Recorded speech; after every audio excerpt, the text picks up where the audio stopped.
Hello guys, welcome back to my channel. In this video, we will build and deploy a production style microservices application on AWS ECS Fargate using private subnets, public load balancer, AWS RDS PostgreSQL as a database, secret managers for storing secrets, ECR for storing images, and we will be using application front end as a React language, and for the backend we will be using fast API microservices with UECon as a server. Okay, so this is our application which we will get it in the end of the video. So what we can see the demo, like suppose if I give here Tommy. Okay,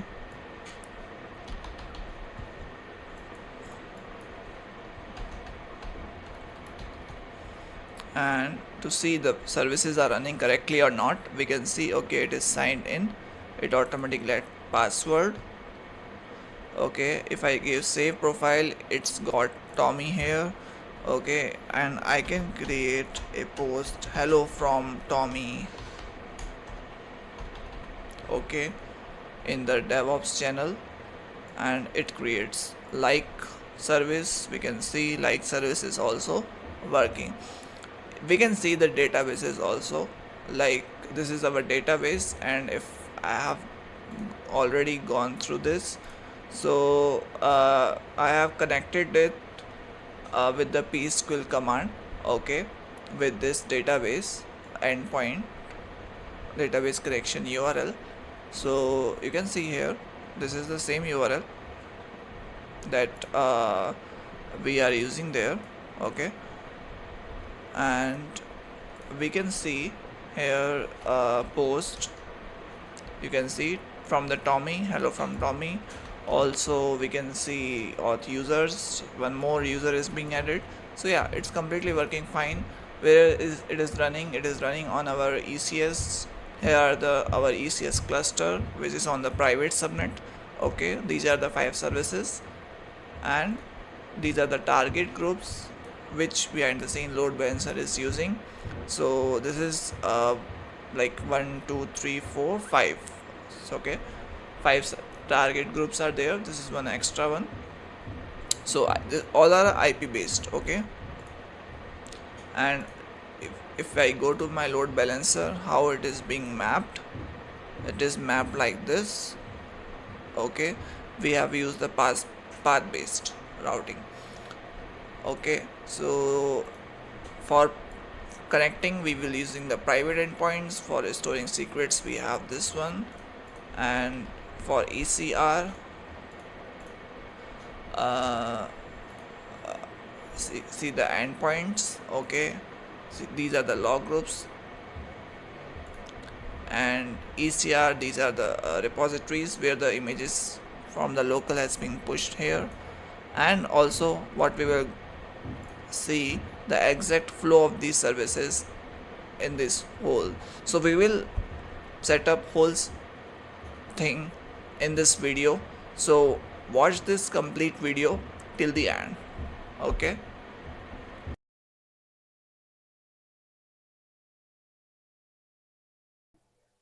before going to deployment of the microservices, we need to understand how the microservices based application interacts and how it communicates with different API services. Okay, so let's understand first how it is being communicating. Okay, this microservice application have different responsibilities, are separated into the independent services, like user service. This user service is used for the user profile management, and what are its responsibilities, like create profile, update profile, fetch user data. Okay, so that are the responsibilities of the user service. If we talk about the auth service, Auth service is used for authentication and JWT token generation. Its responsibilities are registers users, login users, generate JWT tokens, and validate authenticated users. Okay. Similarly, the post service is to create post in the web app in this application and fetch the feed and manage the post data. Like service is being used for like and unlike the post, and also it will count the number of likes. Okay.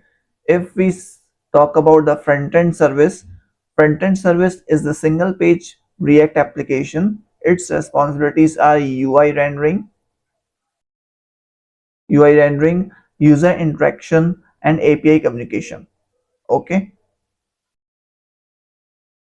So uh, this each service is independently deployable. Okay. Now let's see the flow of these services. What is happening? First, user comes to the front end application, which is React based application, single page. It will first register to the application, register the user, or it will log in it. Okay. After registration, so when it is going to log in, what the payload, what the front end will set, it is username and the password. Okay. This payload will be sent to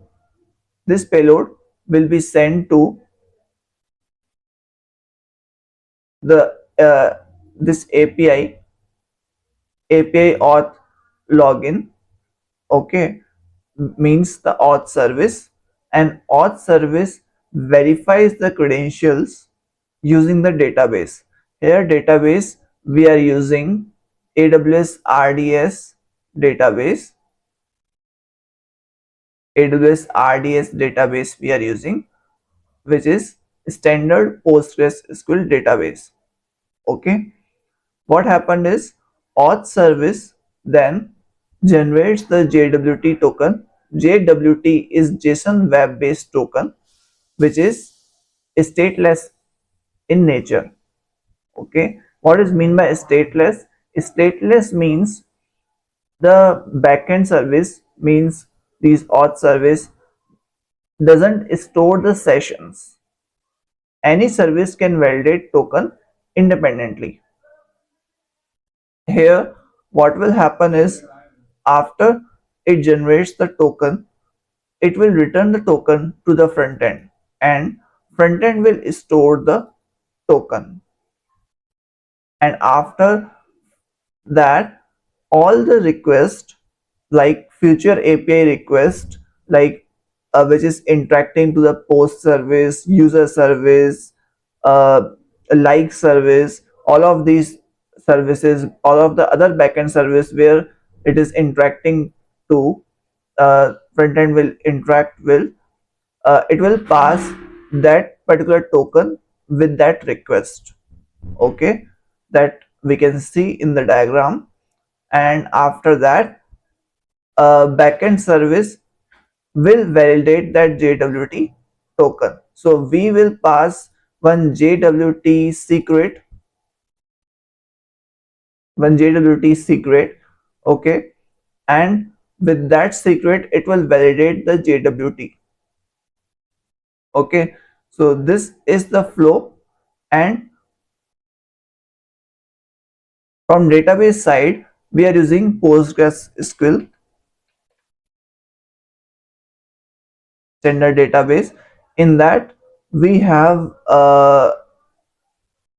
currently we are using single database, and these services like user service, auth service, and um, user service, auth service, like service, post service. These four services create four separate tables in the database. Okay, so tables should be like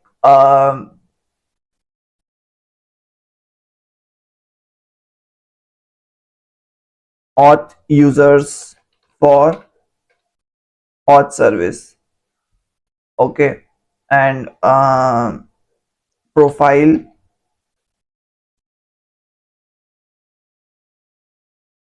for user services, post table for creating the post, and like for like service. So uh, these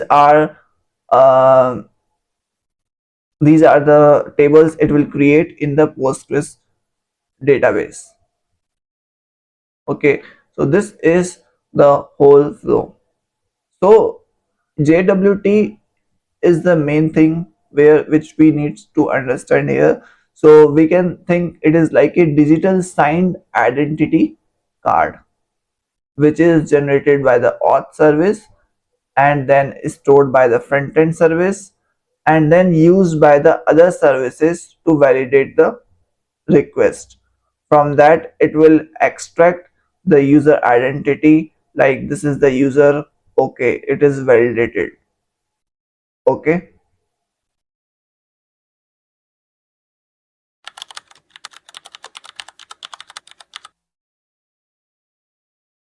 now let's understand the AWS architecture of our application, how the AWS services are communicating and integration between them. Okay, so first if we see about the networking, in networking we have the VPC. VPC is a logically isolated private network in AWS where we can deploy our cloud resources, like we see here NAT Gateway, Application Load Balancer, ECS Cluster, RDS, EC2 instances, databases. Okay, so all these things we can deploy our resources in the VPC. So AWS gives us the private isolated, logically isolated private network. Then you can see here a public subnet, a private subnet. Public subnet means, first of all, subnet means a small network inside the VPC. Okay. Now we can understand this by simply thinking as VPC as a larger building of an organization, and then in that building we have separate rooms. So building can be our VPC and the rooms can be our subnets. Now now let's understand what is public subnet and what is private subnet.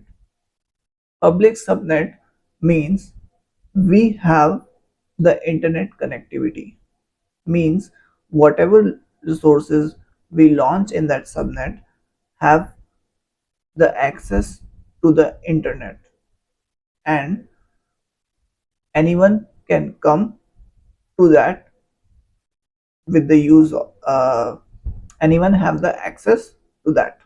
So if we want to expose any of our services to the outside world, we launch in the public subnet.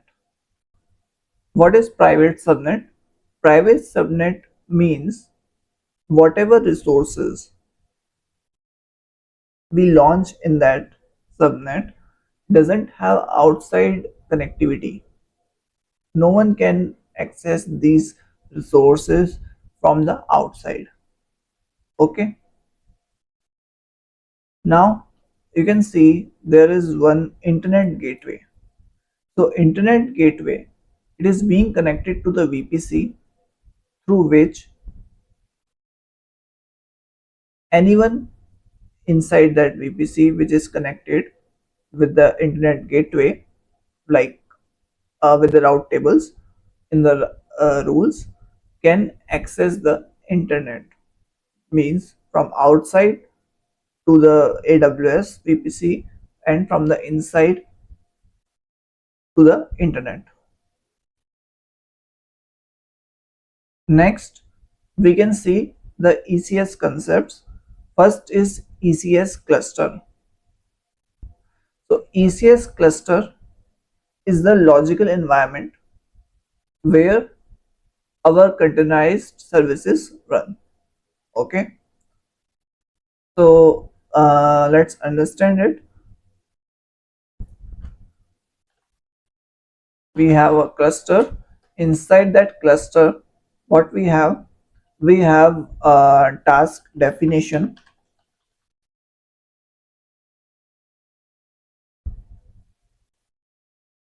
We have task definition. Task definition is the blueprints for the containers. They define what Docker image you want to use, how much CPU or memory you want to assign, okay, what are the ports you need for exposing it, where it is running, okay, env, environment variables, and the secrets. So these all things, minimum things which are required as a task definition, and from the task definition we launch the task, and in the task we have containers. So task definition, you can consider it is like a class, and task is like an object which is created from that class. As an analogy, you can just think like that. If you know the programming concept of class and object, so it's like a class and we create one object, and we can create so many objects from that, so which we call an object as a task. And in the task we have our actual containers running. It can be one or it can be more than one containers. Okay, and now here comes one more concept, how we can manage the task. Task should be managed by one more component is there, which is called ECS service.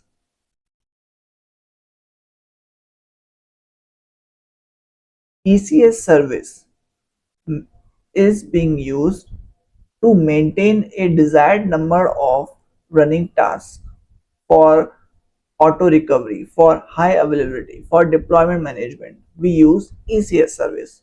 So we can launch the task directly from the task definition also, without ECS service also, but to manage automatically auto recovery for high availability, we use ECS service.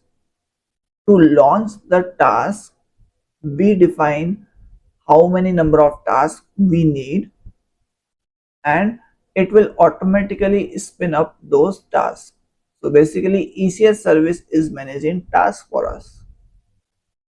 Okay, then let's move to the target groups. So target groups comes in the ALB. So what is ALB? ALB is the application load balancer, means any traffic first come from the outside world, any traffic will come first to the ALB, means load balancer, then it will go to the ECS cluster. So that's why we have placed in it is place it in the public subnet. Okay, and also the NAT gateway which we use to provide any instances, any resource which is currently in the private subnet but wants internet access, means from private subnet to the internet they want this outbound connectivity so that, and for accessing the AWS services also, like to pull the images, ECR, or to pull to interact with other AWS services like which are outside the VPC, like Secret Manager, CloudWatch, S3. Okay, so this is being used like that. And but this NAT gateway only allows outbound connectivity, means it decides resources can go from AWS to the internet, but not reverse. Nothing can allowed, no one can is allowed from outside to the AWS VPC. Okay, now let's come to ALB, application load balancer. As I told you, any of the traffic, means from the outside world, when someone hits our website, it will first come to the application load balancer. Then the application load balancer will forward that traffic to the ECS cluster, and then rest of the communication happen with ECS cluster services and with the databases and with other services. Okay, let's move to the rules which we will be using. Like in ALB we have listener rules.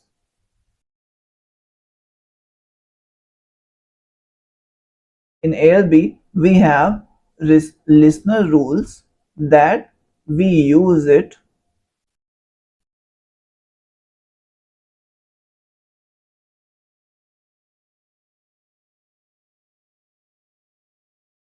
in ALB we have listener rules that we use it to define how the ALB decides where to forward the request.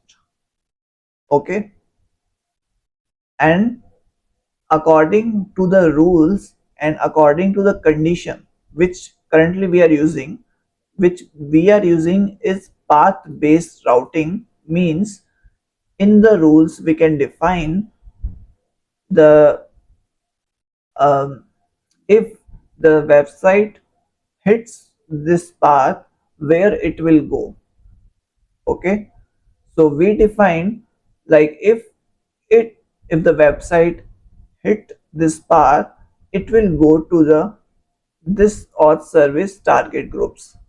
Okay, similarly we have defined path based rules here for each and every service. So target group is the collection of ECS task network endpoints where the load balancer forwards the traffic. So what it is? Group of the collections of ECS tasks. Okay, task network endpoints, and endpoint means IP plus protocol, sorry, IP and port. So these containers, these tasks, according to number of tasks, we got the number of private IP and the port on which it is running. So these called endpoint, and it is automatically registered to the particular target group that we created. Okay, so let's understand now the security group and the secret managers, how the security group is being used. Security group is the kind of a restriction we can give here, which one to allow or which one to where to allow and where to not. Suppose if we want only specific IP or only we want load balancer to come inside the ECS cluster. We want only load balancer to come inside the cluster. So we allow the load balancer security group. We create a role in the security group that only allow the load balancer security group. Similarly, we can configure other rules for the other security groups. Okay, that we will see in the demo when we set up the infrastructure. Okay, and we are using here AWS CloudWatch for the logs and for the monitoring. Okay, either currently we use NAT Gateway or we can use the VPC endpoints to connect the ECS cluster to the ECR, to Secrets Manager, to AWS CloudWatch. Either we can use NAT Gateway or we can use VPC endpoint. Okay, currently our applications, we will see both of the demos with the NAT Gateway also, with the VPC endpoints also. Okay, Secret Manager is being used to store the secrets like the JWT token and the DB connection URL. Okay, and the DB connection URL. So the final flow here is, once traffic will come to the application load balancer deviate the traffic to the according to the path based routing according to the port. It will forward the traffic to the particular target group in which we have the network endpoints of the task. In the task we have containers, so it will automatically go to that registered endpoints, network endpoints of the task, which is managed by the services inside the ECS cluster, and task is being launched from the task definitions. Okay, and for the connectivity, containers or the task pull the images from the ECR via NAT gateway or VPC endpoints, and also can push and pull the data from Amazon RDS. Okay, we are using PostgreSQL database, standard PostgreSQL database, and we will be using how we have defined in the environment variables of the task definitions, and there we have given the secret ARN to access the secret, to access the particular secret. So this is the whole flow of our application, how this networking works.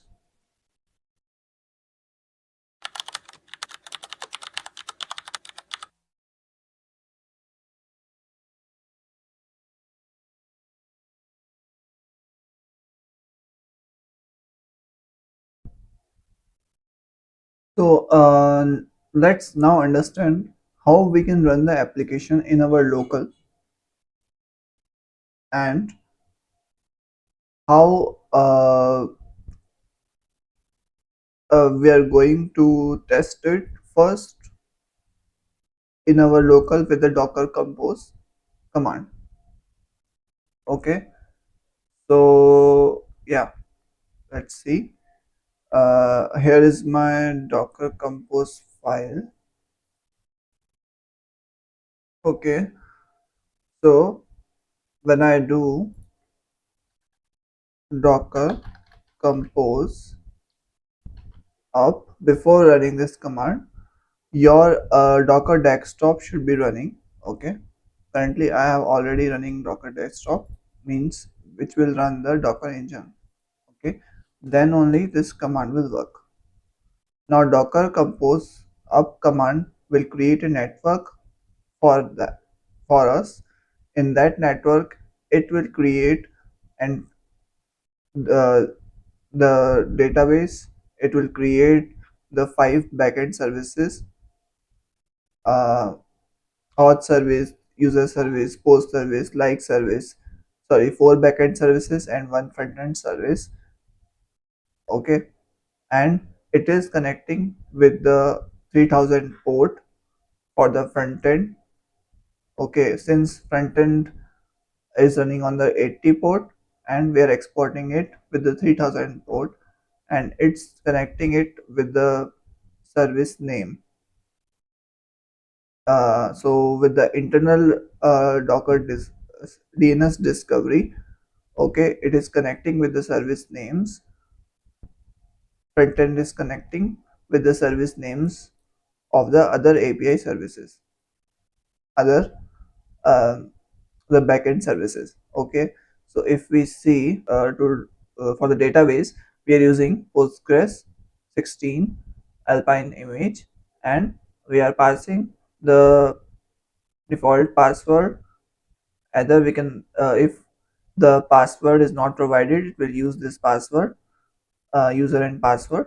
Okay, if it is provided, it will copy it from the environment files. Okay, so we have an environment file here. Okay, so yeah, ports, how the port is being exposed. 5432, the port number for the database it is exposing. Okay, means any service can come, any service how it is how it is being accessed, how database service is being accessed. It can come by with the service name. Okay, and with the 5432 port number. Now with the auth service, it is using uh, our folders like this, dot slash auth service here, and it is being using our docker file. Okay, which we will see how this docker file has been designed. Okay, then it is being linking the database URL, JWT secret, and the course origin. Okay, so currently what we have done, we have given here .env environment file here. This is the like default. We have given the user password, DB names and all, JWT secret. Okay, which this one, if we see when we will see in our ECS, we have stored these values, JWT secret and the DB connection URLs, all in the secret manager. Okay, if we see from the ECS point of view. Previously it was stuck. Uh, mm, it was stuck at the docker compose sub command, but yeah, when I restarted it, my VS Code, now it's working fine. You can see I have run docker compose command again, and then uh, it launched one by one all the services it launched, and we can see the application is now running. Okay, so to test the application, what we can do here, just we can write localhost 3000, and you can see our application is running. Okay, so these are the already saved in users that I was already using it.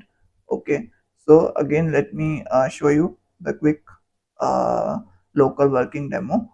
Here, if I give any name like Neha, Neha at the rate real world DevOps.com,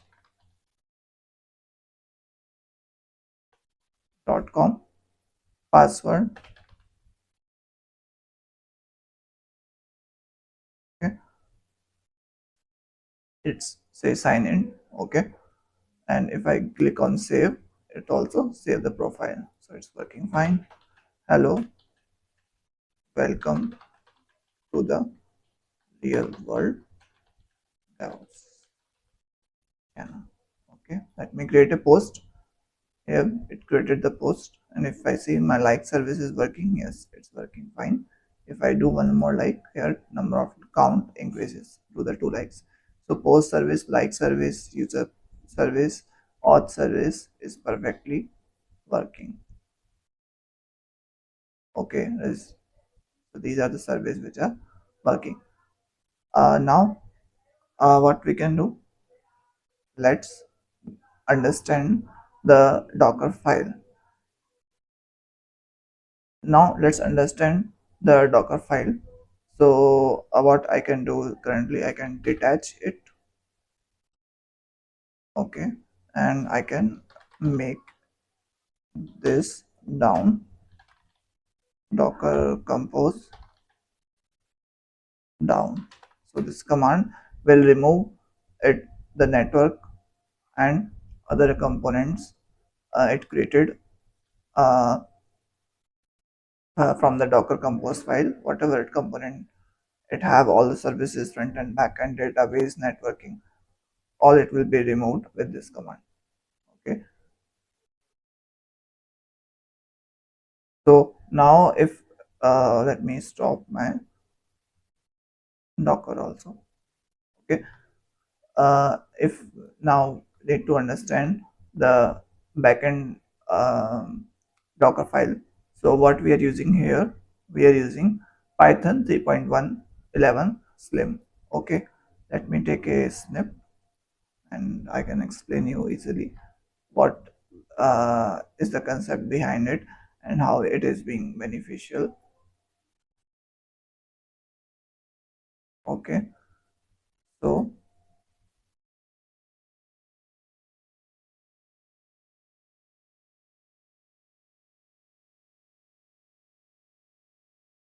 okay, let me zoom it.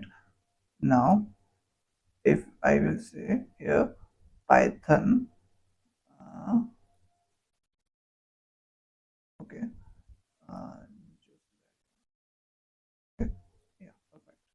So if we see here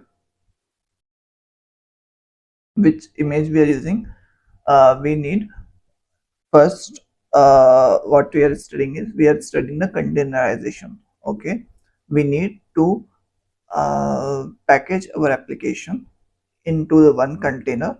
Okay, that's why in that packaging of the application we package all the dependencies, all the source code and the server.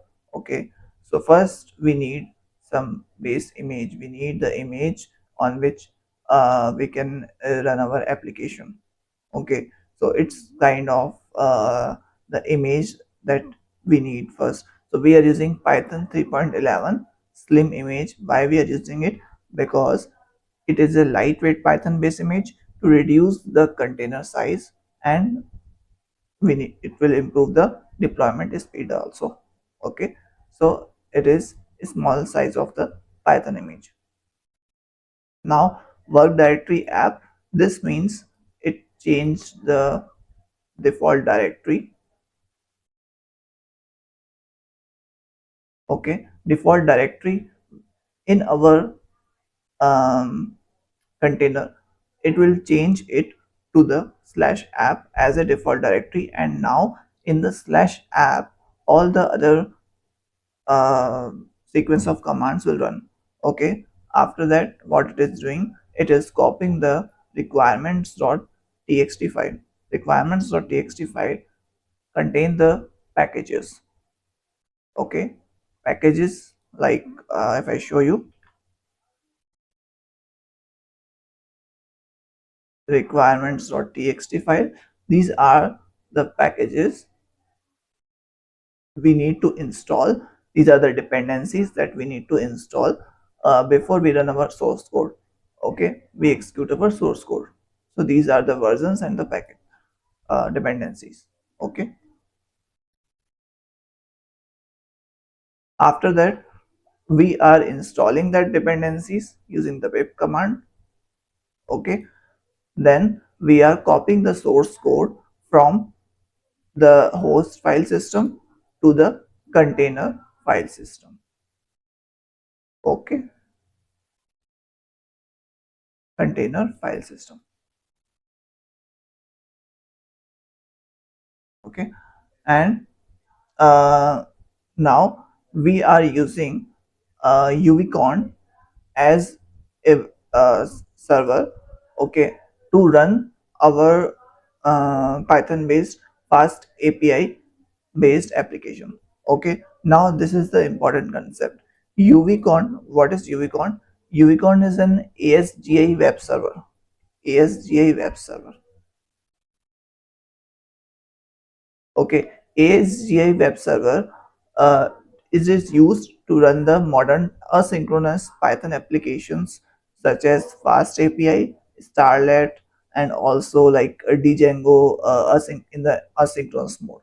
Okay, so ASGI means, in the simple terms, ASGI means asynchronous. Okay, uh, asynchronous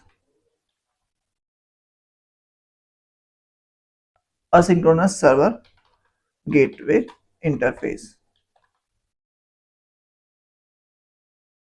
Okay, so it is asynchronous server gateway interface.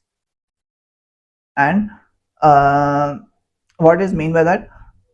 This means whenever a request is come, okay, it will handle it asynchronously. Synchronous means it will wait for the first request to complete, then it will start the other request to be proceed. Okay, but in the asynchronous, what will happen is, if the request one will come, okay, and if it is taking time, okay, so the worker process, means the UVCon process as a worker, so worker process will jump to the request 2 which will come. Okay, so if we want to understand this, we can understand it with the order service. Like suppose 101, we got 101, 102, and 103, like this order. Okay, if we have the synchronous application, it will wait for one by one. It will execute one by one, step by step. So it can take time. Okay, but in the asynchronous, what it will happen is, it can easily execute all these 102, 103, like if 101 is taking time, jump to 102. 102 is also taking time, come to 103. Okay, so these are processing. Once it is processing has done, okay, then come to 102, then come to 101. Like this, it handles the request in the asynchronous base.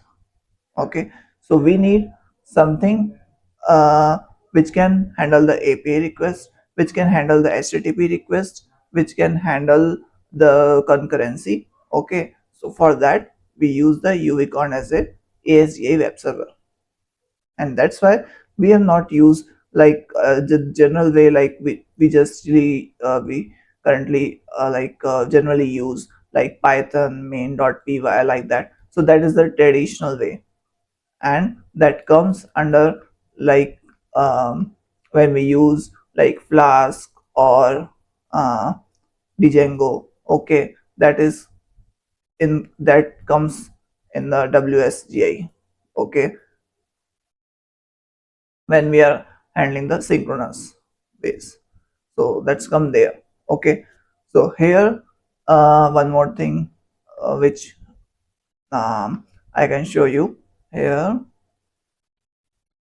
Apart from UVCon, there is one more that we call as Unicorn.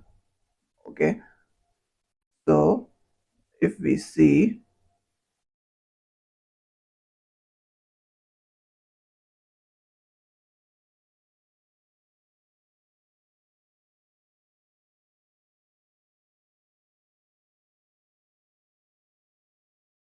yeah, so if we see here, there is one more.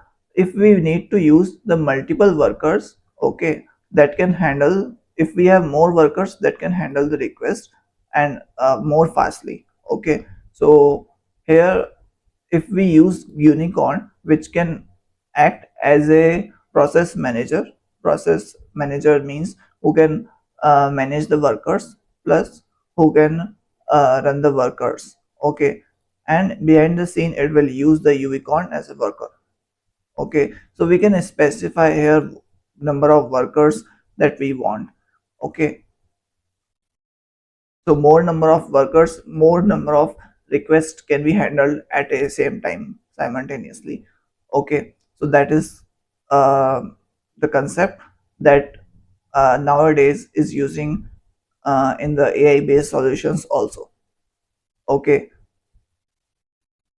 so this is like in one system it is being running four workers. So suppose when we do the scaling, okay, when we do the scaling, so if we have four workers, if we run this with uh, unicorn, okay, if we run this with unicorn and if we specified here four workers, okay, so one system is running four workers and if we scale it with the ECS, suppose with the uh, three of the containers, then we can have 4 into 3, 12 workers. Okay, so more the number of workers, more the number of the requests can be handled and more the work done occurs. Okay, and here if you see, this is our app dot main. It is going to our app file in the main function, and this is the app instance of the fast API. So if we see here, if I go to my um, main,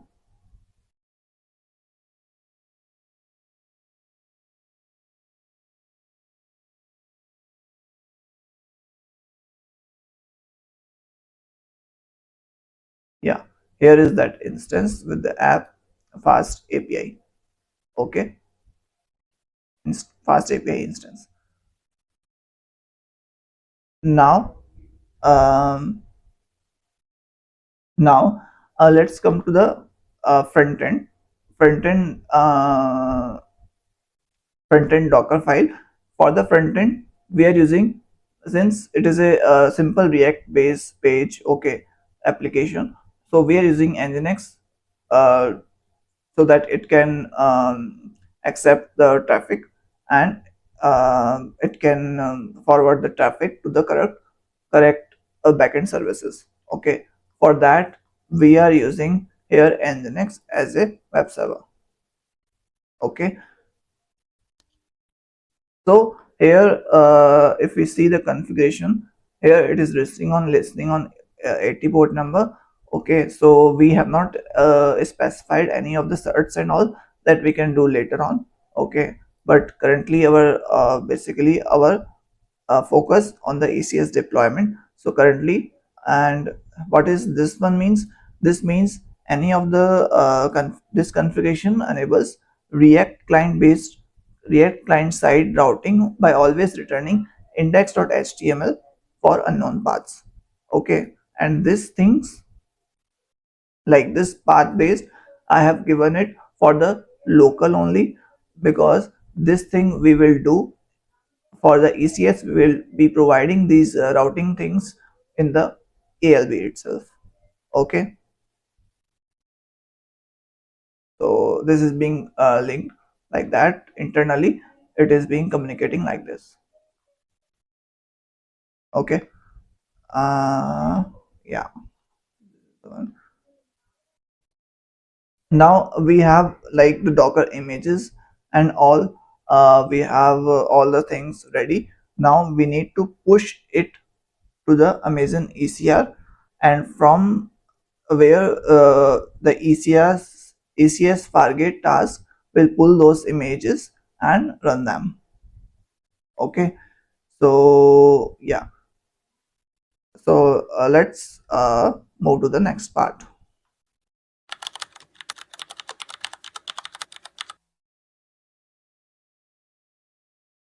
Okay, guys. Now let's push our images to the ECR so that further ECS Fargate task can pull it and run the containers from it. Okay. So uh, for pushing to the ECR, what we can do uh, here, if I show you about like the auth service. Okay, we have our Docker file here. So first I need to run my Docker desktop. Okay.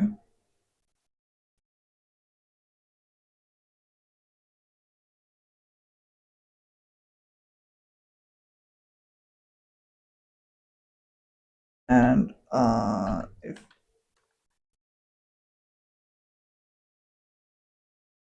command to run this, we can provide the version. Okay. And the version we can give is latest version, and it will build the image for us. Okay. And it is finished. So now if we want to push it, we need to first do AWS configure access secret ID. You need to paste. You can create a user and give it AP South 1. My currently region is same, so I'm just giving enter. And after that I need to log in to uh, the the ECR. So for logging into the ECR, what I can do, first let's uh, create here private repository.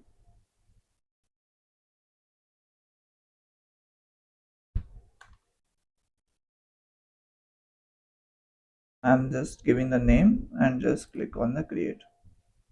Okay, you got this name.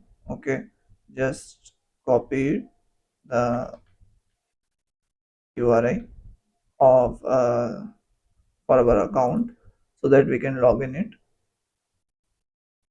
So the command to log in it is this one. We can copy paste the command.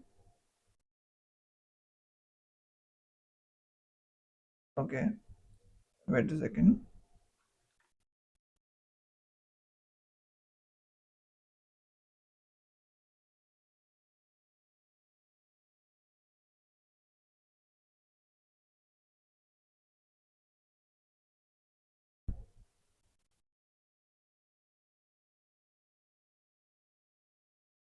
Okay, so I'm going to log in it.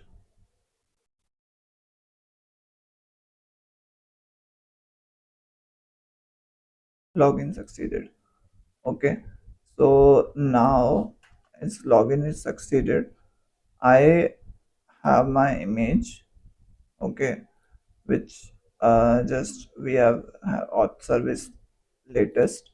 So what I will do is I need to tag that image according to the my repository name that we created, auth service repository name. Okay, so for that, Docker tag uh, the image that we created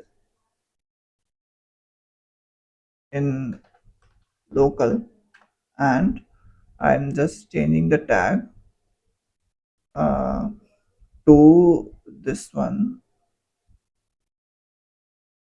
Let me copy it.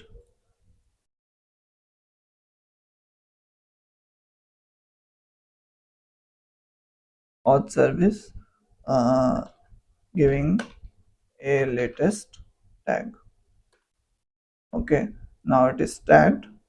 So if I need to push, I can just do push.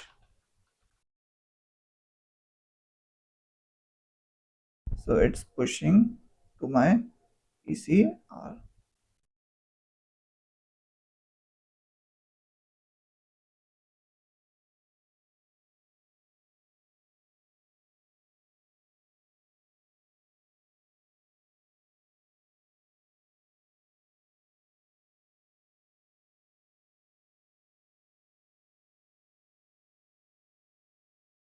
Okay, so I will skip this process. Uh, it will take some time to get pushed, and uh, similarly we need to push um, all the other services um, images to the ECR. Okay, and once it will be pushed, we will see in our ECR that it is pushed.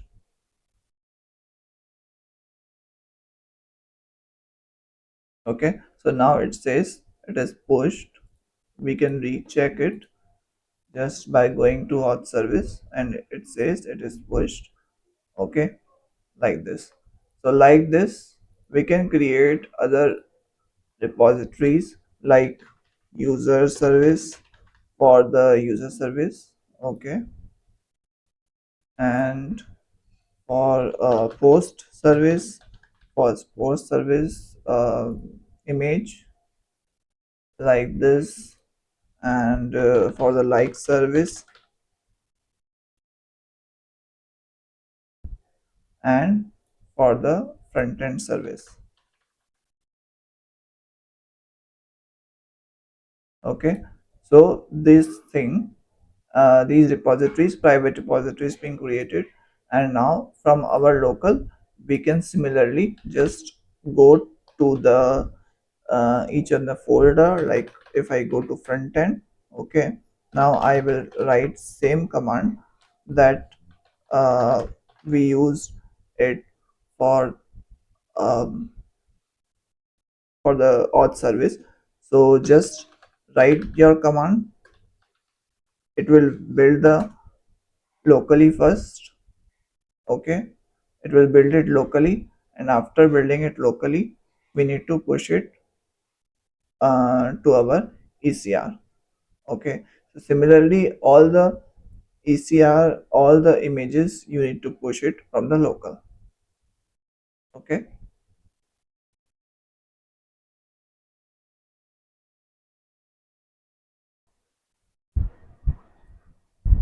okay guys, so now you can see our images from our local have been pushed to the private registry in the ECR.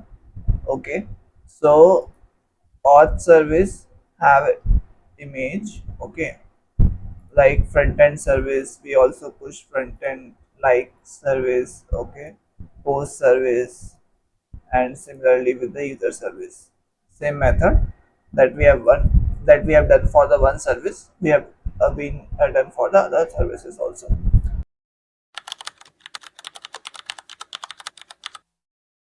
Now what we need to do now, the main thing, we come to the infrastructure setup for the project. Okay, so for that uh, we need to first create the private subnets.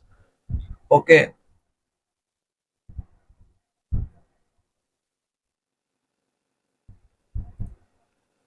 So I am in the region of AP South 1, that is the Mumbai, and currently we can see what regions we have, what subnets we have.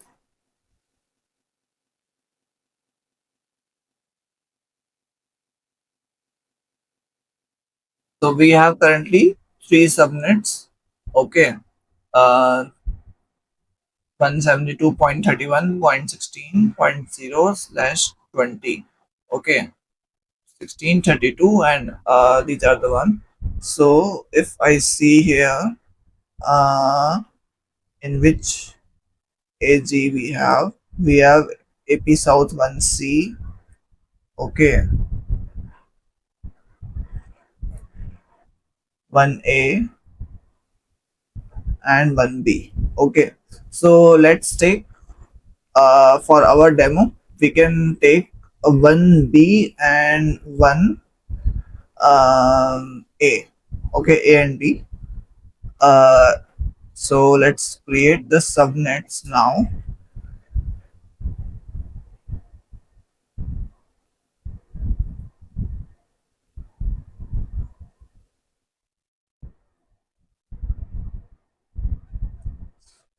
I will say my private subnet, uh, in the A. I want in the A.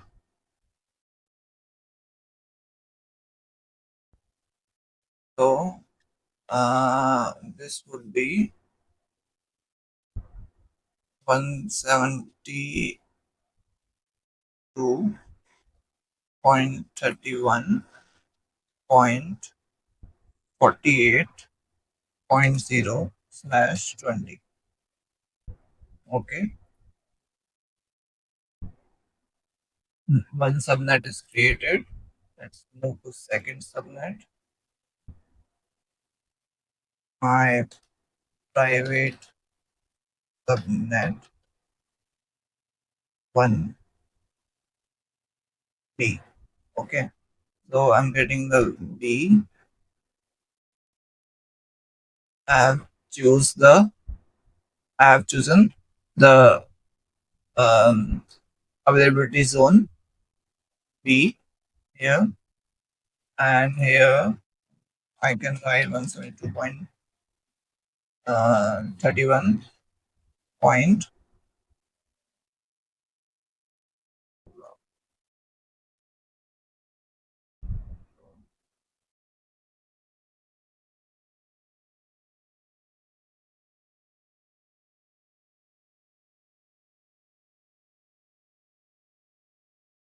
64.0/20. Okay,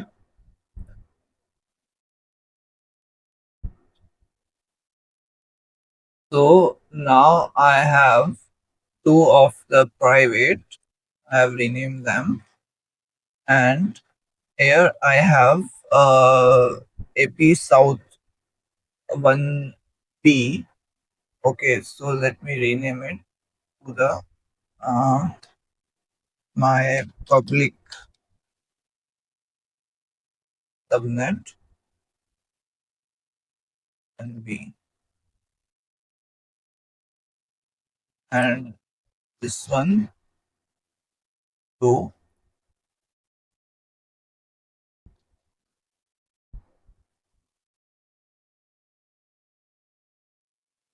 Okay, so now we have two private subnets, two public subnets, but to make them private, we need to create the route tables, route table, private route table. Otherwise, it is still public subnet. Okay, because it is connected to the main route tables, and in the main route table, by default, it is connected to the internet gateway. But that we don't want. Okay, we want only to connect, only have this rule, means VPC to VPC. Sorry, inside the VPC only it can able. to do the networking. Okay, it can able to communicate not not outside the um,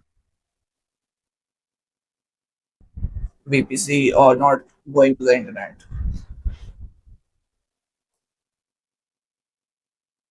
Okay, so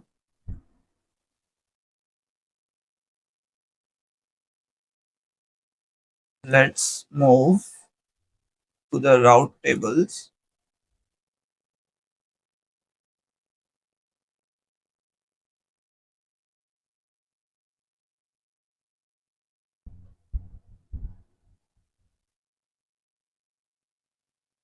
Yeah, currently I have one main route table.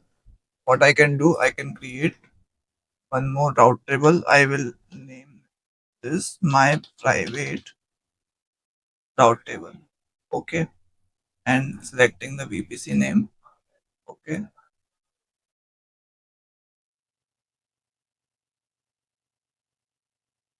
and now I am going to subnets. Uh, yeah,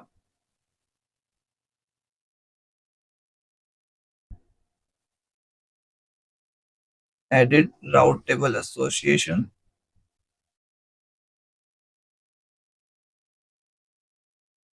and I'm associating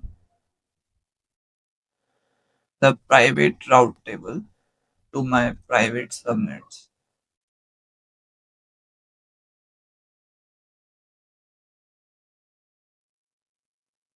Okay. Here, both private subnets is being associated to uh, our private route table. Okay,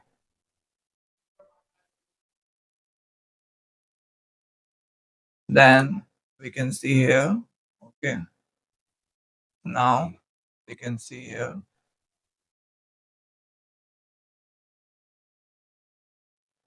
and this is being public is being connected to the main route table, which is going to the internet. Okay, fine. Now, come to okay. So public subnet, like already I explained it. We place load balancer and net gateway. Uh, Net gateway for like when we need to need the internet access for our the resources which are present in the private subnet. And load balancer we want because we want incoming traffic to first come to the load balancer. That's why we place the load balancer in the public subnet. Okay. Okay, let's create the NAT gateway.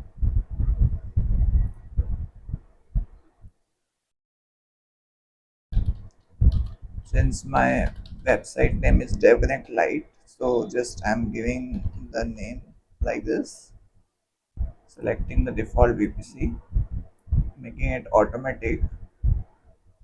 I'm on regional, so it can scale automatically across all region edges. I'm creating the NAT gateway now. So once it is created, uh, we need to attach we need to create the route tables rules so that private subnet can communicate with the internet access, can have the internet access in the outbound rules. Okay, so I added the rules here. I want to go to the internet, so I have given 0.0.0 via night gateway. Okay, 4E, I see 4E. Okay, save changes.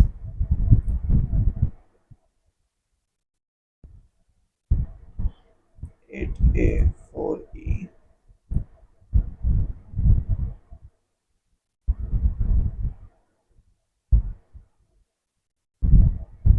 Currently it is in the pending state, that's why it is showing like this.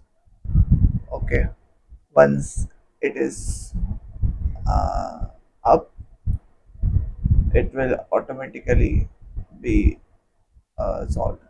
Okay, now once NAT gateway is setup is done, let's move to the security group setups that we will be needed.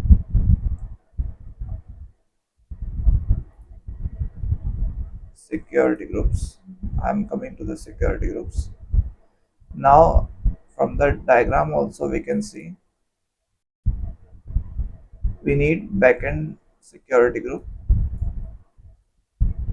backend service security group, load balancer security group, database security group, front end security group. Okay, and if uh, other than this, like if we use the VPC endpoints, then we need to create one more extra security group for the VPC endpoints also. But currently we are doing with NAT gateway.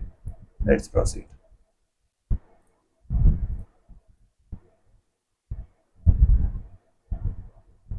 So let's create backend security group.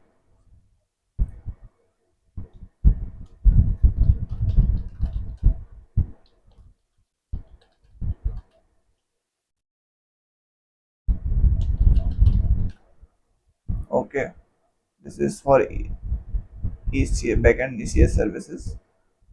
Okay, and outbound, I'm allowing all outbound, means it can go to the any traffic from inside, but who can come inside? Only I want to come to the inside, like load balancer. Okay, so for that, currently I'm just creating it. Once we have our load balancer security group, then we can edit these rules.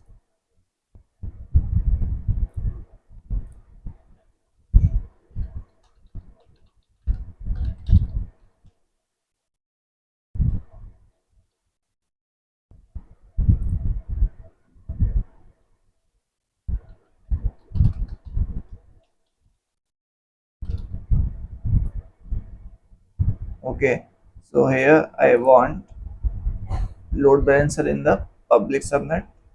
So we want all HTTP traffic to come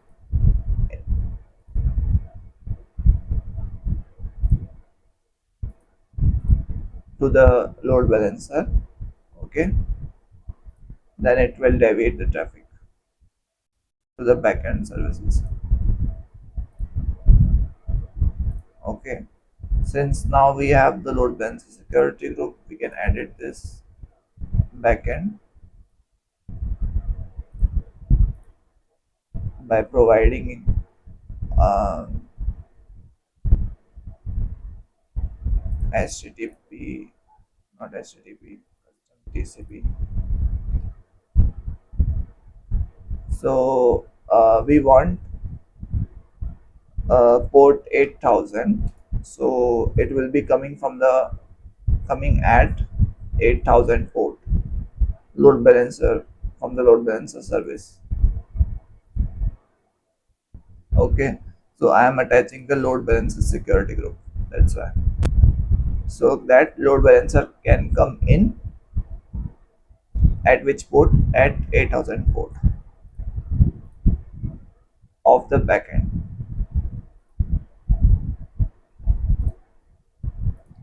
Similarly, create the front end.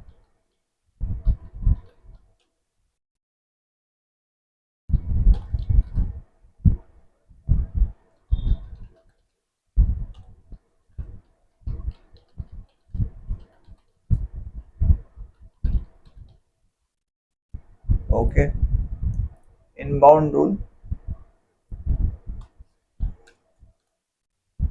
Here we want HTTP, because in the front end, again the load balancer will come, but at which port? At 80 port. So it is HTTP. That's why we have given uh, 18 here. And from where? From load balancer.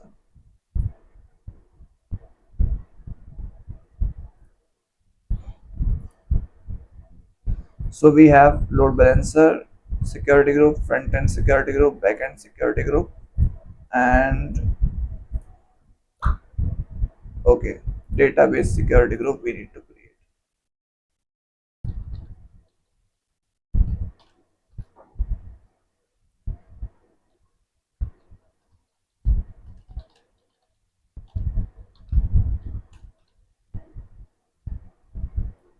So database, um, we want inbound rules, means who can come in to the database. See, we want the backend services to come inside that. Okay, so at which port? Since it is a Postgres, there is already a PostgreSQL 5432 default port. From where? From the backend. That's it. Okay, and by default the outbound rules is uh, outbound means where the database can go. So database can go anywhere. That's why all traffic currently I have given. So this is with the security groups. Now let's come to the RDS. Yeah. So before creating the database, we first, since we need to create our database in the private subnet. Okay. So we need a subnet groups, DB subnet groups. DB subnet groups will, using with this, we can launch our database in the particular subnets, in the particular AGs that we want. Okay, let's create subnet groups.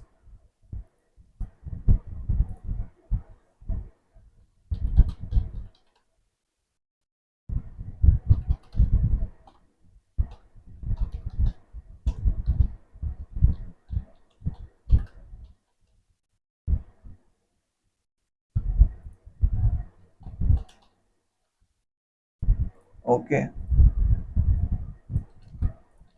let's create, choose VPC.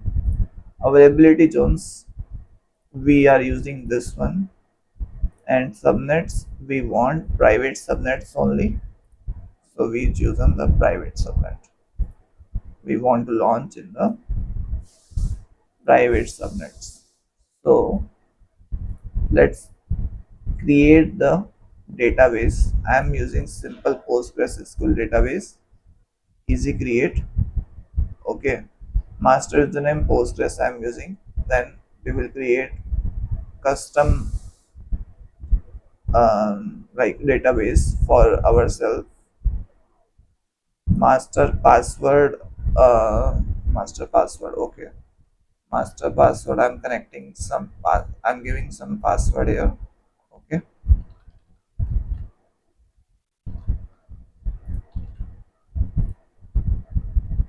Now it is self managed. Okay, and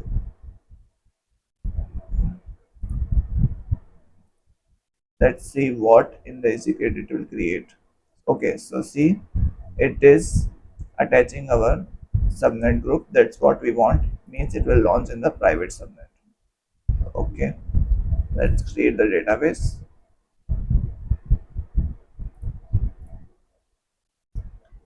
It is creating the database. It can take some time.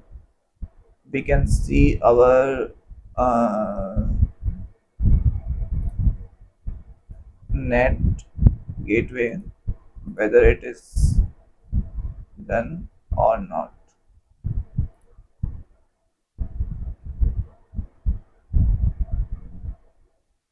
Okay, done. So it created the NAT gateway, launched in all the three AGs in the public subnet, and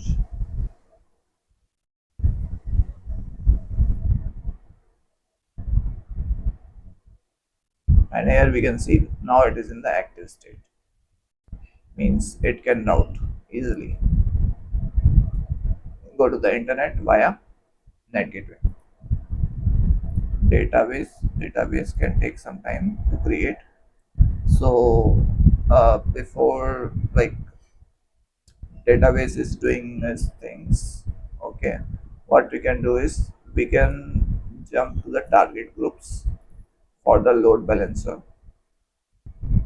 Okay, so if I show you like target groups, we need to create it so that load balancer can with the path based routing it can come to the target groups. Okay, so first we need to have the target groups, then we will create the ECS. Okay, first target groups, then ALB, then ECS. Let's create the target group. I am giving here IP addresses as a target group.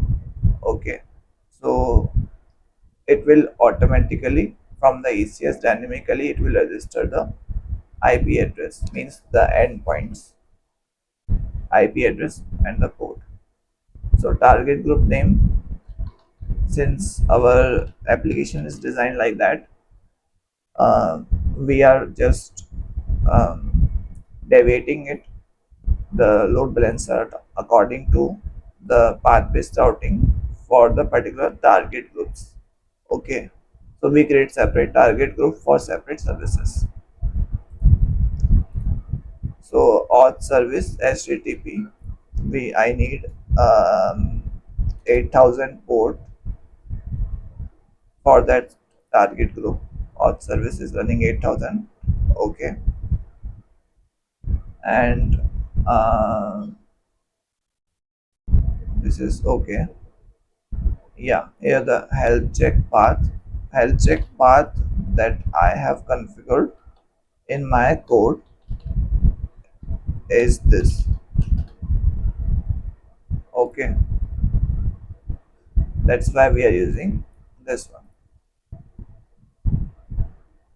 And also if I can show you, mm,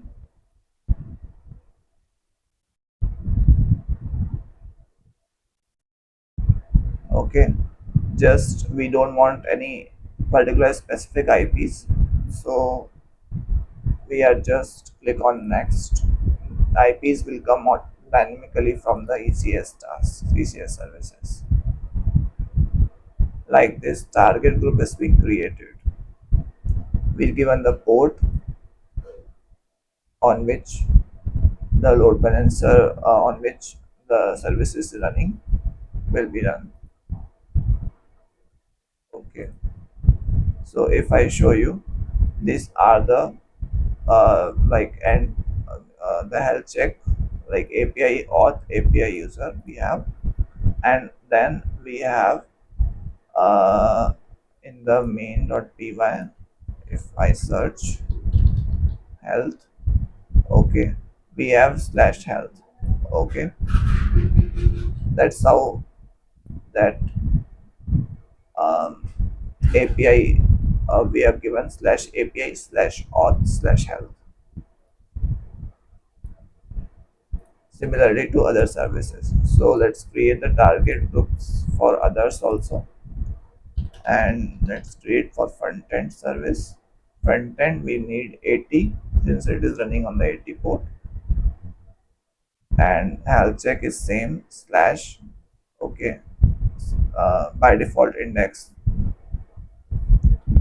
file will be targeting. Next, create target group. Okay, like this remaining target groups we can create. Okay, for other service like user service. 8000 port, same thing. Here API slash user slash health.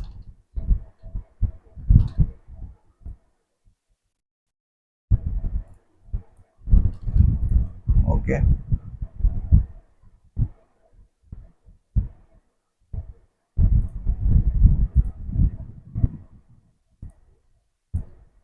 similarly to other services like post service and like service.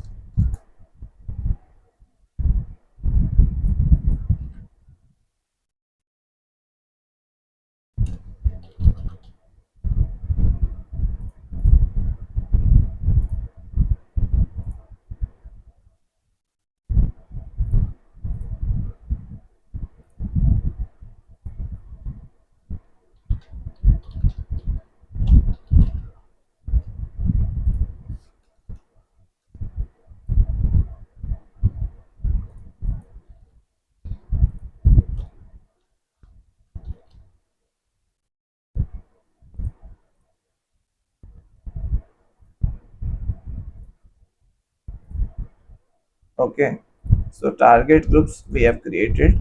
Okay, I think database should also be ready. Okay, now it's ready.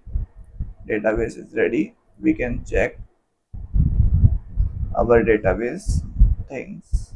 Okay, connectivity and security. Here it attached the default security group, so I want to change it so that we can use our security group, because currently it is allowing all these things, all the internet access also in the database. So I want to use my custom security group. How I can do that? I can modify it.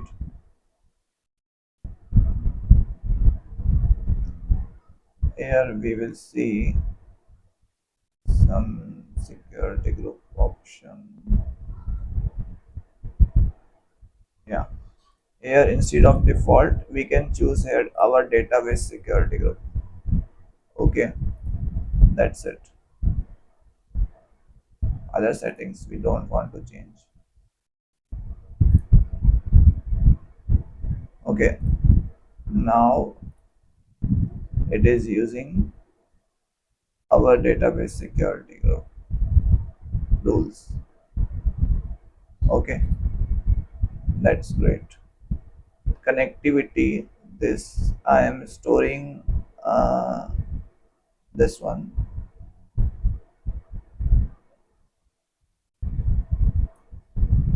the endpoint of the database, to my some notes so that I can use them later.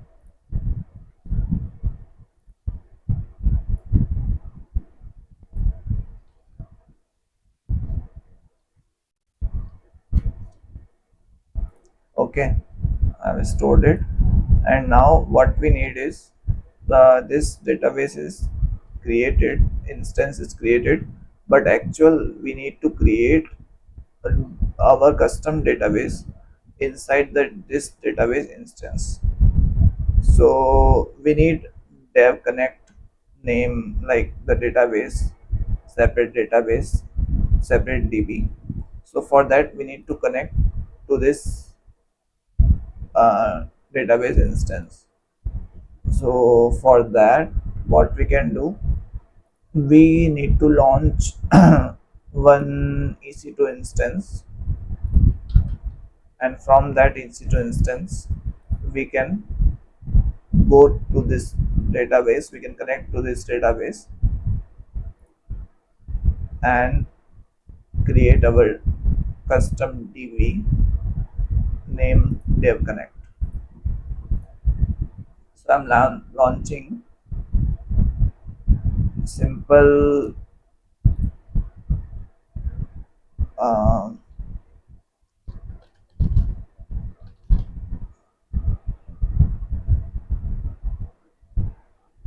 simple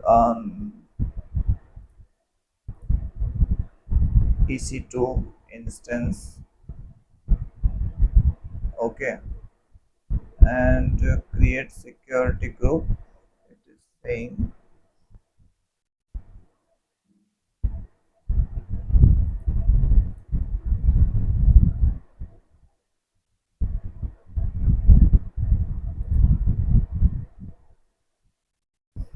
so for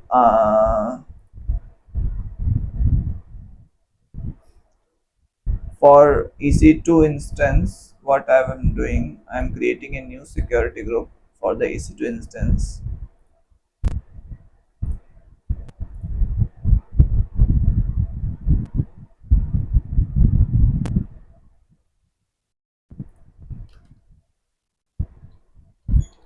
EC2 security group.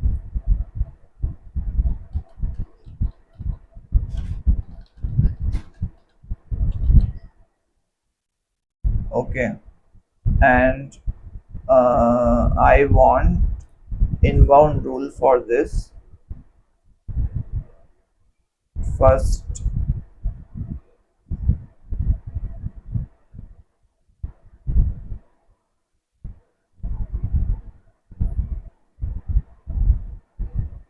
uh, SSH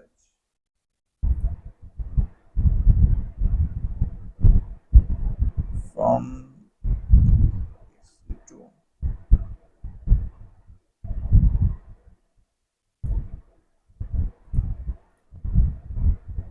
Okay,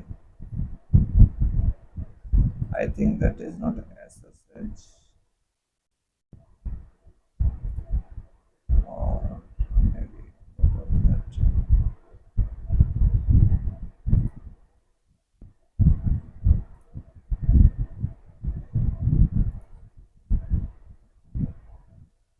Let me attach it to that instance.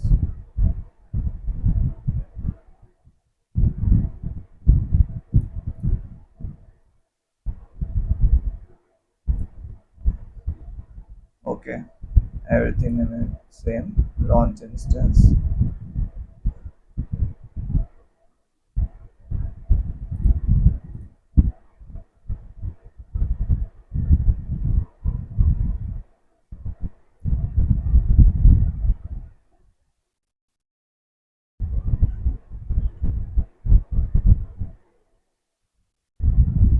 Okay, instance is launched. Let me connect it using the public IP.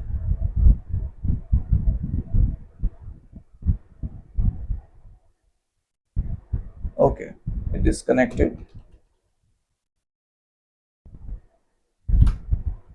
Now I want to connect with psql command. Psql command is not there, so I can use dnf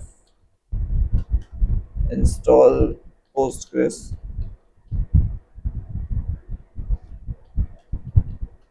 to get the psql command.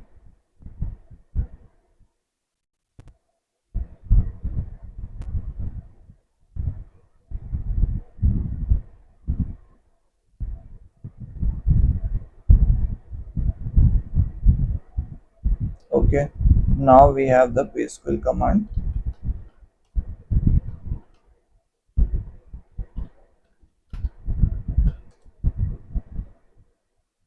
Now we need to run this command so that we can connect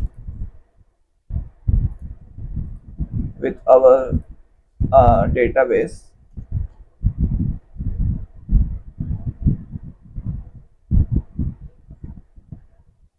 Since we need to create the custom DB, so we are using 5432 port, username user, and this Postgres database,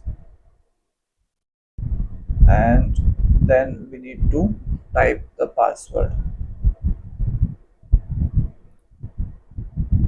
and this is the endpoint of that particular database. So if I see I have pasted the correct endpoint or not. Okay, yeah, one more thing, it is not able to connect because it will not connect, yeah, we need to allow this EC2 instance security group to the database security group. Okay, so let's go to the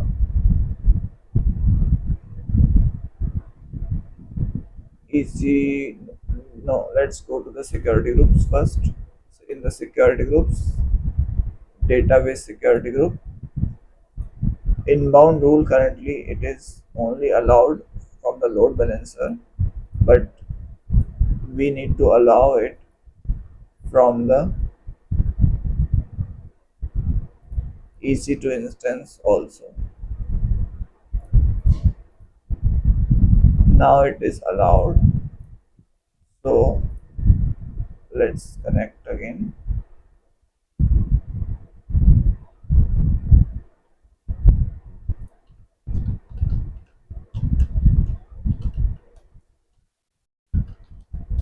Okay, and command was this. Okay, yeah. See, now it's asking for password. I can write my password.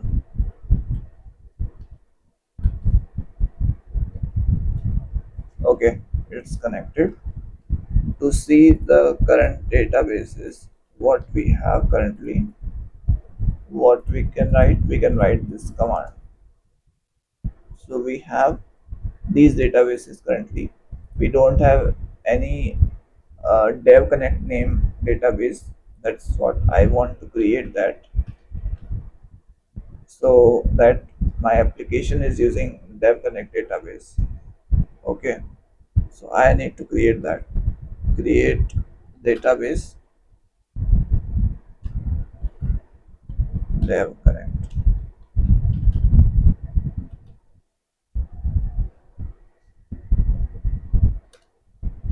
Okay, database is created.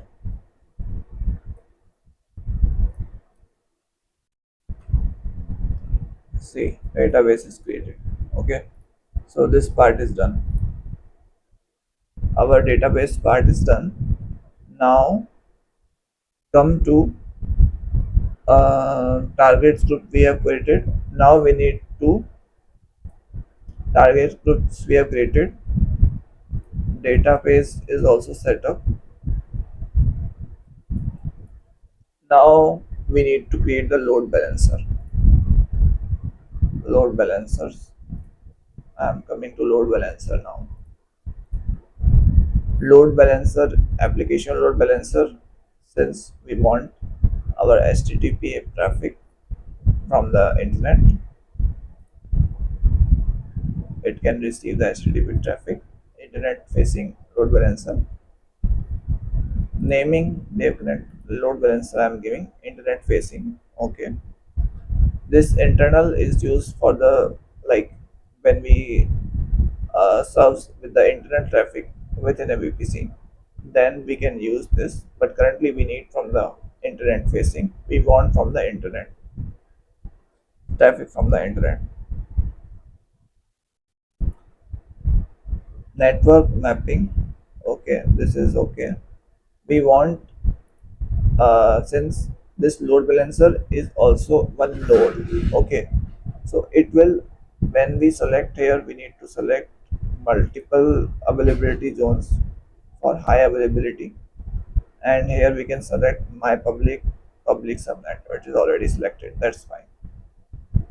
So it will launch the nodes of the load balancer in these two AGs of these two subnets for the high availability. I am removing this default security group and I am attaching our load balancer security group that we already created. Okay, listener rule HTTP 80. Okay, this is the listener. Listener means a listener is a process that checks for connection request using the port and protocol we configure. Okay, the rules that you define for a listener determine how the load balancer route request to its register targets. Okay, Register targets means target groups, and how when it will be registered. Targets will be registered when ECS task, ECS service will be created. After that, task will be registered with their endpoints means IP, private IP, and the port that we already discussed. Okay, so by default, where it will come, it should come to the when some traffic will come the 80 port. I want to forward by default to the front end target group. That's why I've given front end. That's it. Currently, we don't want to configure the CloudFront and application firewall or web application or global accelerator. So just we can create the load balancer. Now in the load balancer, we can create other rules for this is the one rule means if by default it is coming to the front end, other rules we can create as path based routing, like once if uh, something which matches the URL with this path, okay, where to route the traffic, it should route the traffic to the auth service target group. Okay, let me give the name auth rule. Okay, that's it. Priority means uh, lower the priority means the number which is lower should be checked first, and according to that um, it will be routed. Okay, means when there is two rules with the same conditions or some things. Okay, so in that case priority is needed. Priority, we need to decide which one to first uh, give the priority. Okay, which one to follow, this be given from the load balancer side. So currently I'm given as one as a priority. Rule is added. Similarly, other rules we can add for other backend services also. Like we have done for the auth service, we can create for the user service. User rule here also give the path.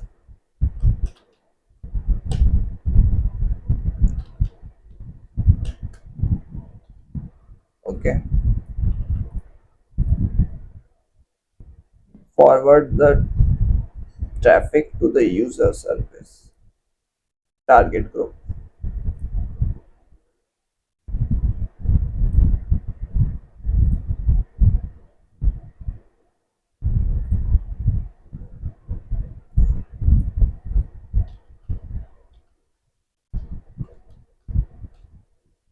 Similarly to these,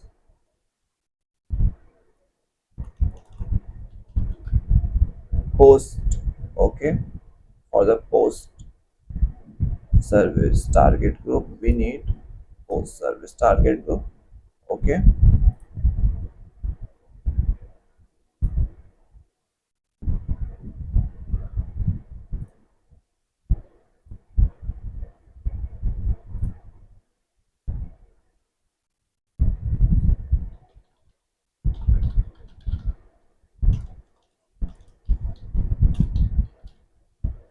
for the like service microservice we need similarly for the like also,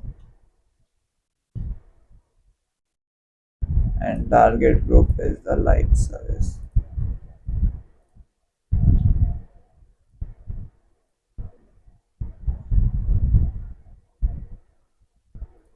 One more rule, I think, which one is left?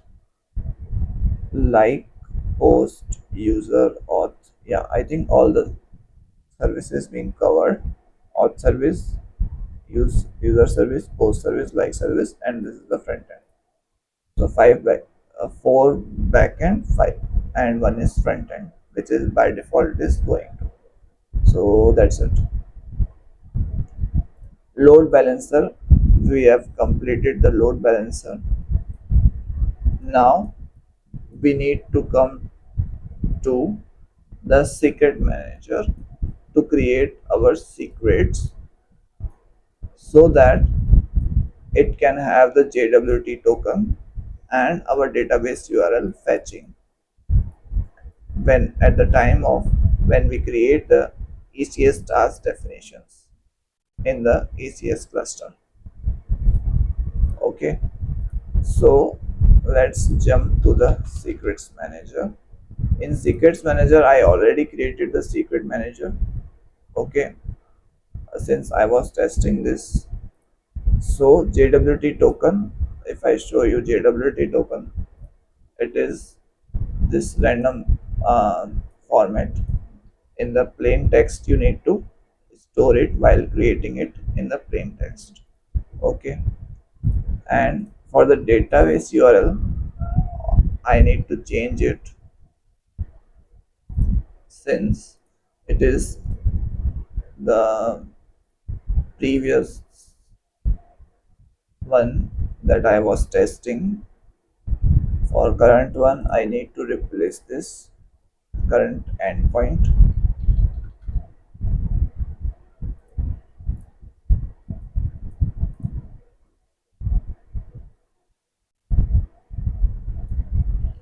and rest of the things are same here.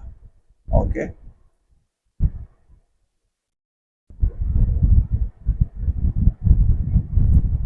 so how you can create the secrets? Just click on store a new secrets, click on other type of secret, and go to the plain text, remove this, and paste your secret value. Okay, why we are doing like this? Because in our task definition we are calling different secrets with different ARNs. Okay, we can do like that also. We can create a key value pair. One secret we can create the key value pairs, and then we can call the keys. Okay, but the calling will be different, so I will show you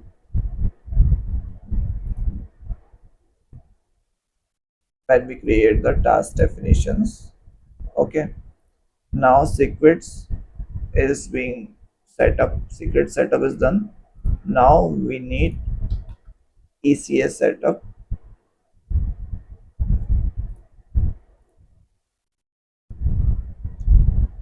For ECS, okay, for ECS we have uh, to create the cluster first. Okay, cluster I have already created. uh, how to create the cluster? Just very simple, click on create cluster. Okay, give here dev connect cluster name new. We are not using any namespace. Okay, uh, because each service is independent here. Okay, so we are not using that, and we are using here Fargate. Fargate only means it is serverless. We don't need to manage other things, manage the servers. Okay, we also have options for Fargate and manage instances, like ECS will manage patching and scaling on our behalf, but it will give us the permissions to configure it about the type of instances. And Fargate and self-managed instance, this comes under the EC2, that we want like all the things we need to manage, like patching and scaling properly and full control instances, like it will behind the scene it will launch EC2. EC2 we need to manage all the things, but we are using Fargate which are already serverless and we don't need to manage that. Okay, currently I'm not just giving a default options. Okay, and just we can click on the create. So I already have one cluster here which I created, okay, for fasten up the process. Then we need to create the task definitions. Okay,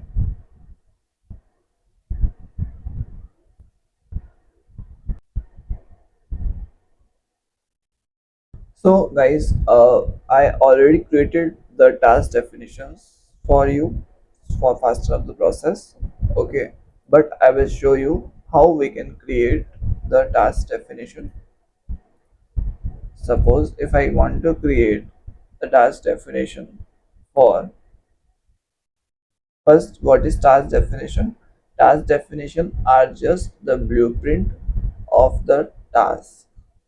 Means whatever configurations we need for our task, for our containers, like the images, how much CPU, memory, okay, environment variables that it wants, all those things it needs to provide in the task definition. So it's kind of a class, and the tasks we created from this task definition are called objects of this class. Okay, so I already explained in the in this video, so you can go through that task definition. So if I want to create, suppose auth service task definition, we can launch it. AWS Fargate we are using, so I will click on the AWS Fargate. Okay, here the CPU and memory what you want.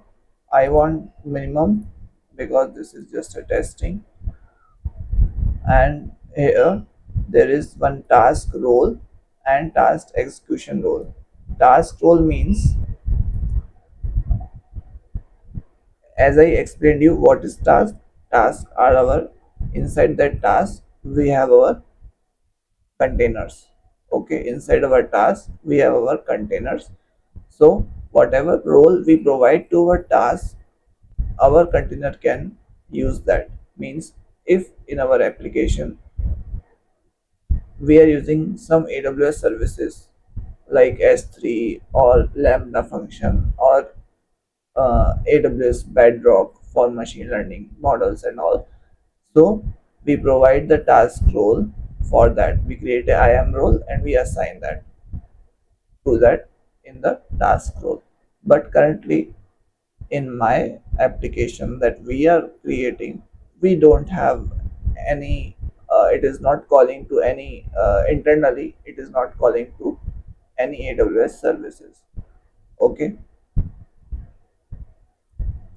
it is just using the database service. Okay, which um, the database service it is using, which is external. Okay, so we don't need to configure for this task role. Okay,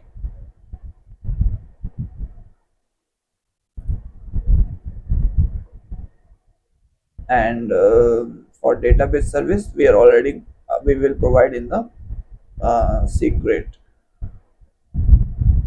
like in the env variables. Okay, now in the task, I explained you we are containers, actual containers. We can add one or more than one containers.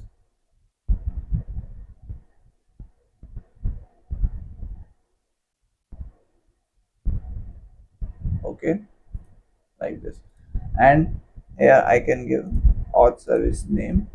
Here we need to provide the URI.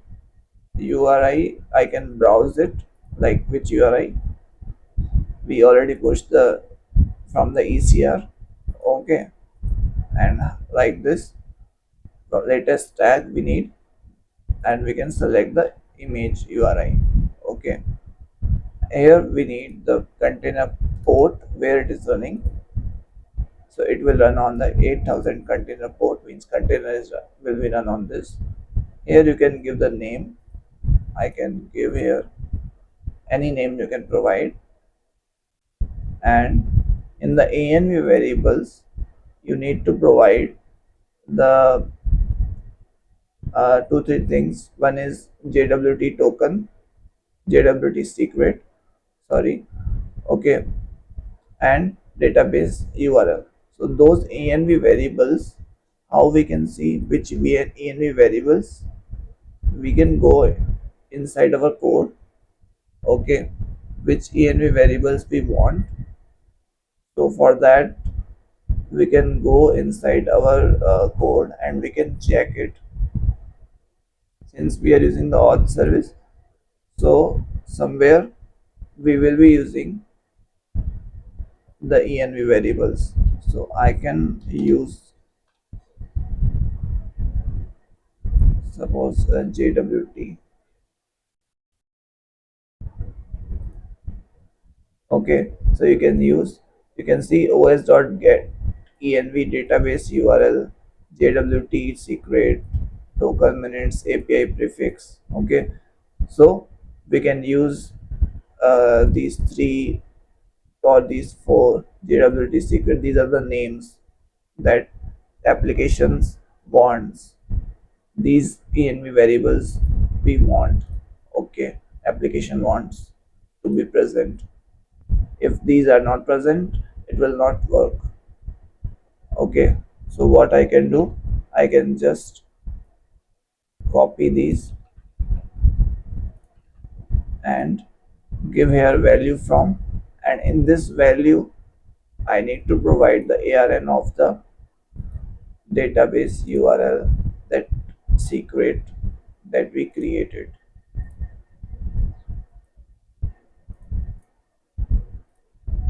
like this also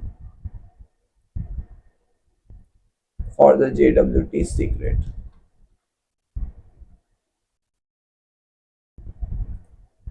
Value from the secret.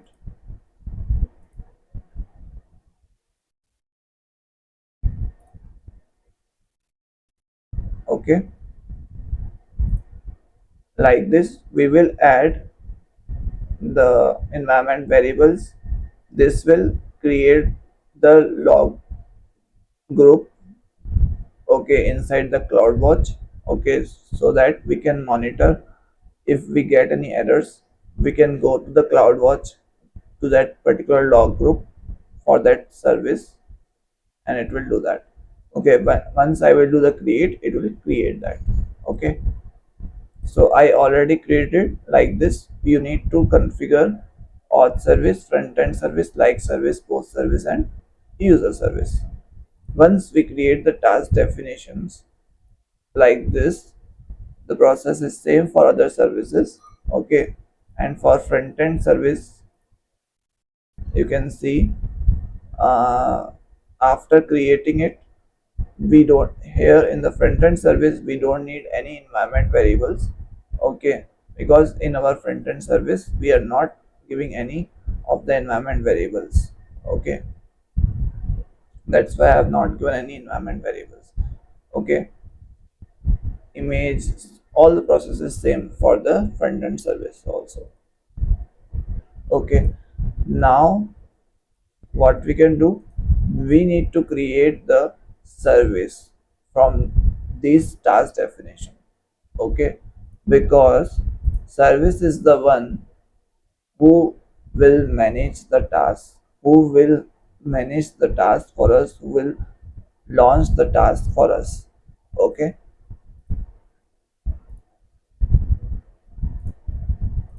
so from auth service we can deploy, we can auth service task definition, we can create the service now, ECS service. Just giving here the names, that's it. And existing cluster, we are using capacity provider strategy. Okay, from this we can distribute our tasks across one or more capacity providers. Like suppose if I can add one more capacity provider, okay, I can here use the spot instances of the Fargate also. Okay, we can configure this. This has many strategies. Okay, but we are not going to discuss this currently. Desired task, I want two tasks. Okay, so this ECS service will launch two tasks for me, and in the I enable the availability zone, high availability rebalancing. Okay, so it will launch in the different AGs for the high availability. In the networking, this is the main part. While launching the ECS service, we need in the private subnet. We don't want to make it public. Existing security group, for this we already create the security group, you already know in the uh, starting. Okay, so I have attached this backend security group here. Public IP we want in the turned off because we don't want to expose it. It is totally private. Load balancing is the next step. These are the service connect options where if we want to allow service to service communication, okay, with automatic discovery. So currently we are not using this because in our type of application code, source code, one service is not communicating with other service. Only front end is communicating with the other four backend service, but one backend service is not communicating with the other backend services. Okay, might be will be we will see that in the next video or in the next lecture when one backend service is communicating to other backend services. In that case, maybe we can use this kind of options. Okay, and also here one more option is there, deployment option. Here are deployment strategies. Here you can choose it according to your use case.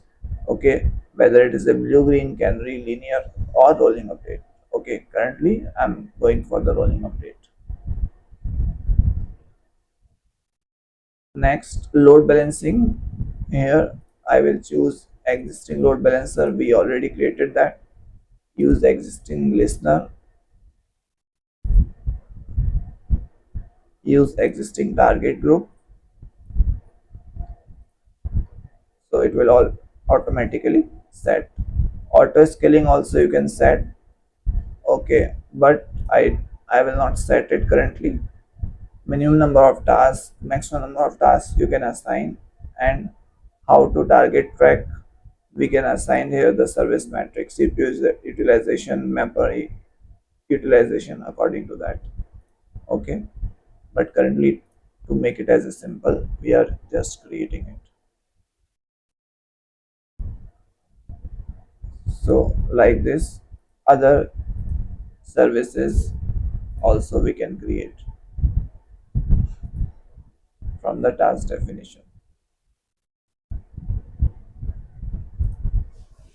So same process.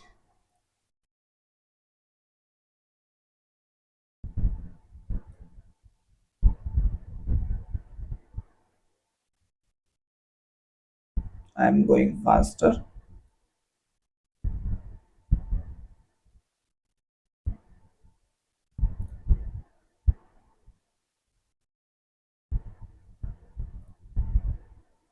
Front end, for front end, select the front end security group, public IP of load balancing, application load balancer, existing load balancer we have.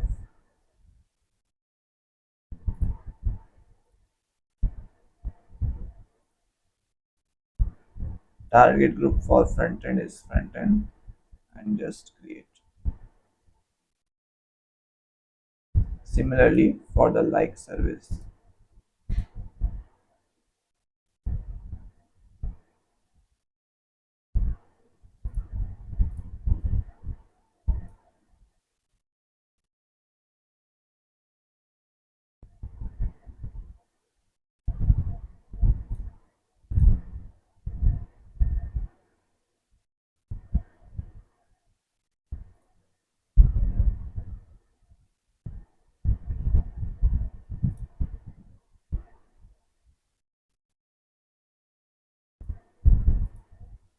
Like service is also backend service, just selecting the backend security group.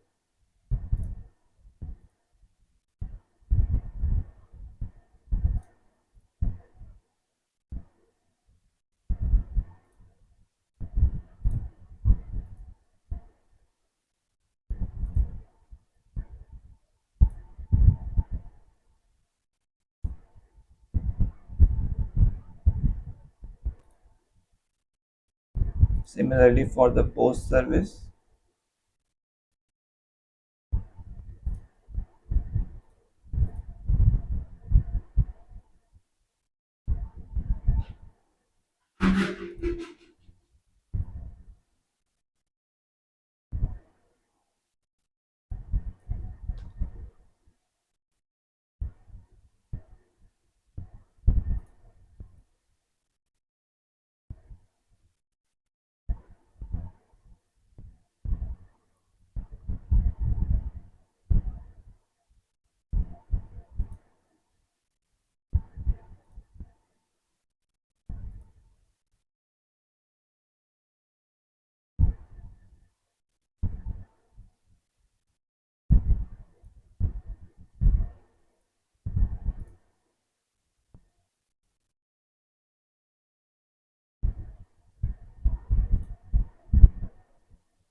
and last is user service.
Okay, so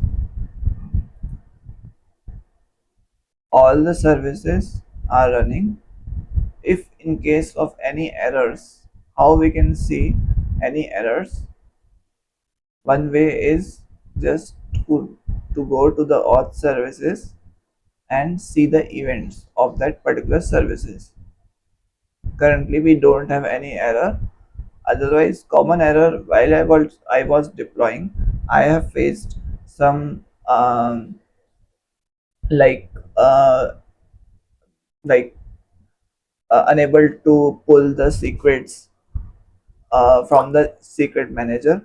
So in that case, the problem was I have created the NAT gateway, but I have not created the rule inside the route table for the private subnets, like uh, to attach the rule inside the route table.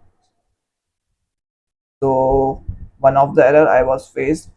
Second error I was faced according the for the JWT and other things, like for the JWT token and JWT secrets. Okay, so according to basically that was the networking errors. Okay, now we can see uh, 10 are running. Okay, now we can go to our ALB.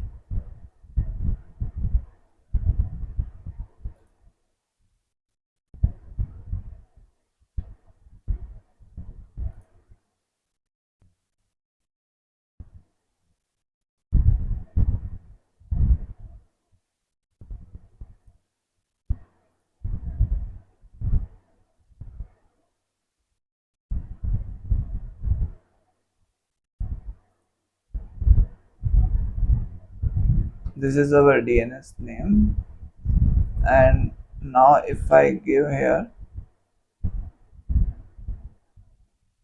see our website has come.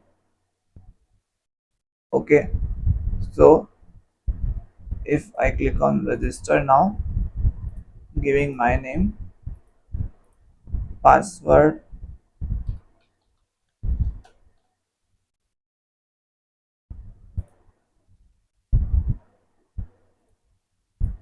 okay, save profile, profile is being saved.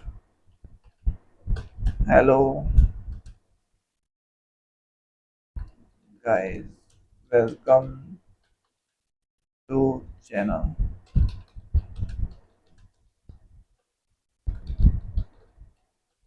Okay, just posting it. Post services working, like services also working. Like this we can do with the NAT gateway. And if I go to my EC2 instance, okay,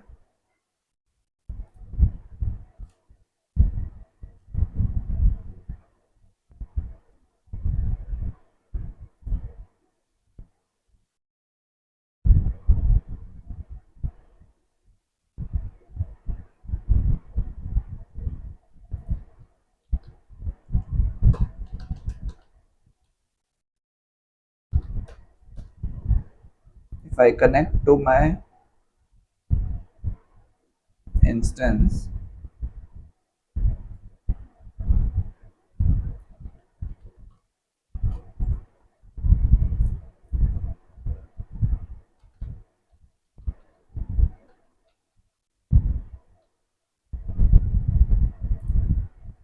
let me switch to my database.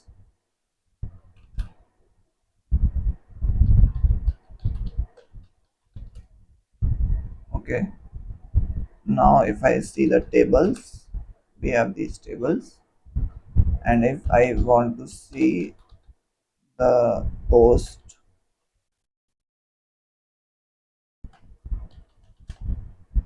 from post,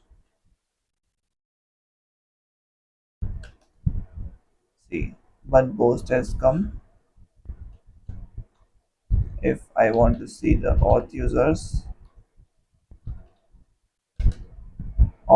is also come. Now this setup is complete.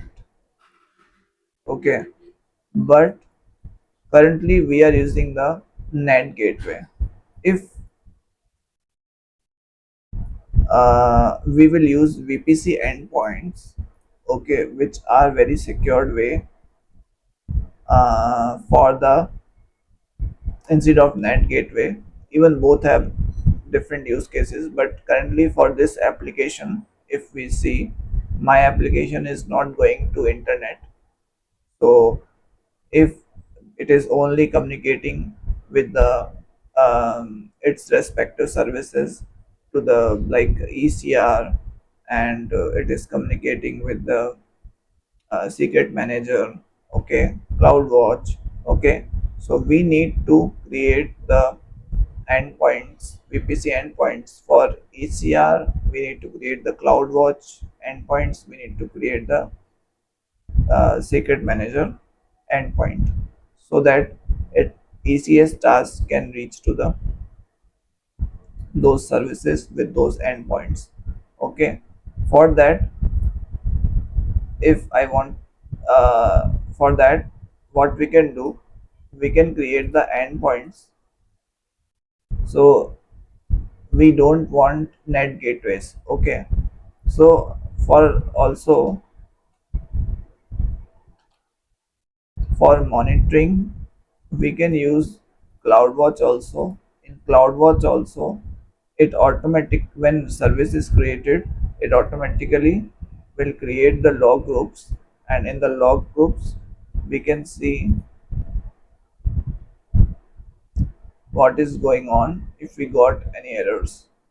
Okay, see all these log groups has been created for all the services backend and front end, and if I see the log streams of any of the one, it says okay, okay, like that 200 status scored. Okay, like this we can also monitor if any of the service fails. Okay, so we will monitor it. Let me delete it, the NAT gateway. Now we will connect with the VPC endpoints instead of NAT gateway.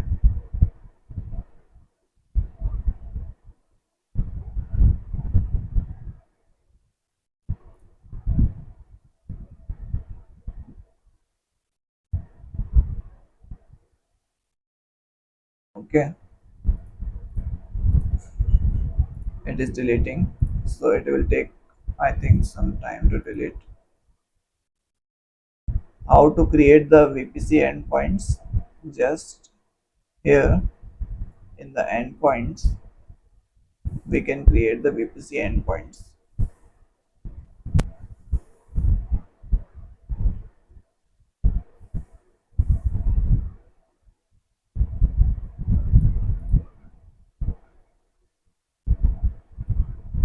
And we need, for three services we need, but for ECR we need three endpoints. Okay, so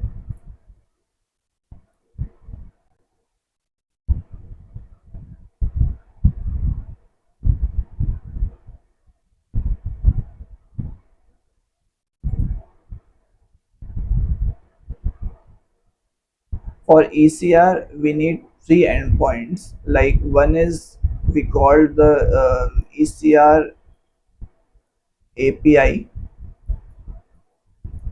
one is ECR for the Docker DKR Docker registry, and one is S3, because behind the scene the image layers are being stored in the S3.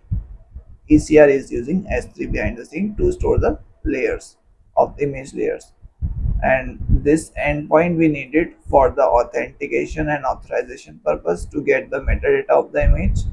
This endpoint DKR endpoint we need for the image pull and other registry communication purpose. Okay, so three endpoints for this one for ECR, and other endpoints like for the CloudWatch logs we need. Okay, and the third one we need for the secrets manager to access the secrets. Okay, so if I quickly show you now in the ECS,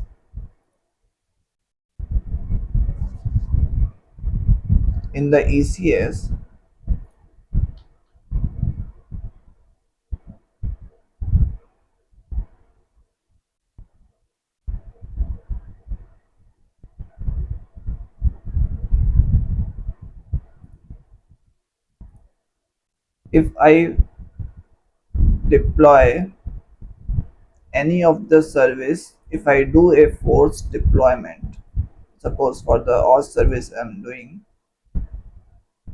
you will see the status of the task will be in the pending state in some time, because NAT gateway is not there. Since we have rollback strategy, it will again roll back to the previous running versions, but in the events at least we can see, we will we will see some of the issues in these events,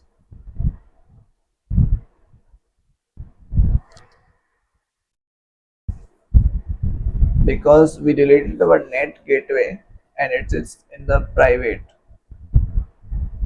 subnets, so it is not able to communicate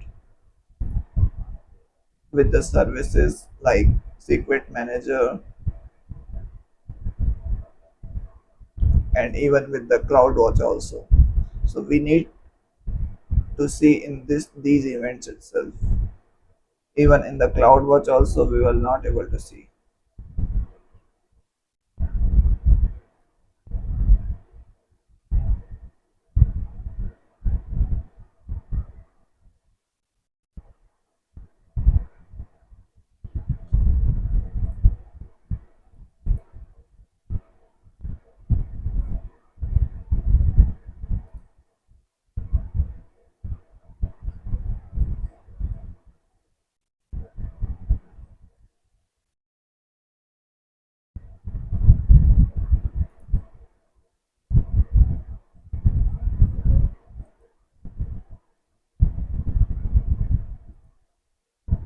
Okay, we will see in some time,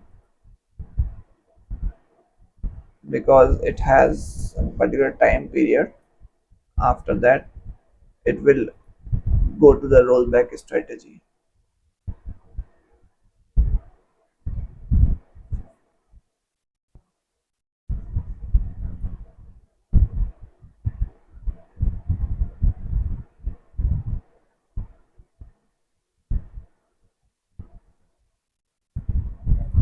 So endpoints we need to create it. Suppose for ECR we need endpoints. Uh,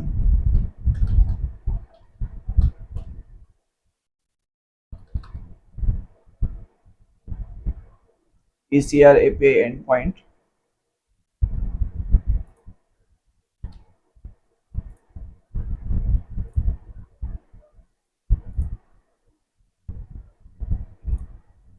We need to select the subnets from the private subnet. So this endpoint, what it will create? It will create a network interface card plus IP inside our subnets, so that for the communication. And here we need to attach the security group. So for this we need to create a separate security group also.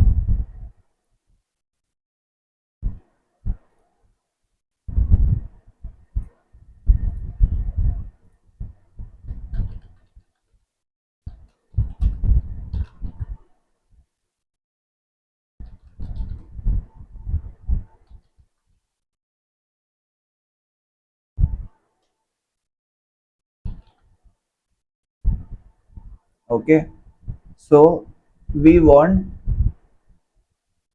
in the inbound rules we want, uh, ECS tasks can come and use this endpoint. Okay, so ECS tasks, by default endpoint is using HTTPS. Okay,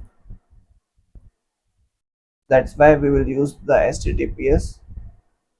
And from where, so source will be the backend security group, because our ECS task is using either backend security group or it is using the front end security group.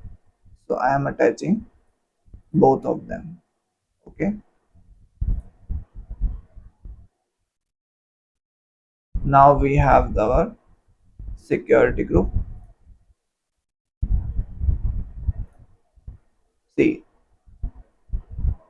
See, you can see here, since it is NAT gateway is not present, so it is saying unable to pull secrets because there is no network connectivity from ECS to uh, the services, like the services which are we using secret manager and all. Okay, that's why it is saying there is a connection issue between the task and the AWS secrets manager. So after some time it will be rolled back to the uh, previously successful running task. Okay, but we want to use the VPC endpoints. Okay, so when we launch the VPC endpoints, you will see, but then we will do force new deployment. You will see it will work since we get the connectivity again. Okay, so security groups, VPC security group, VPC endpoint security group. So I have created the endpoint. One endpoint is created. Similarly, other endpoints we can create.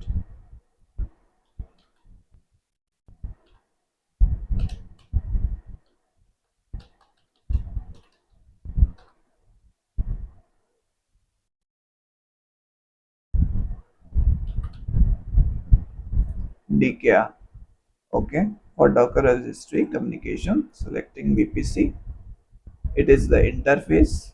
Okay, type of endpoint and same security group.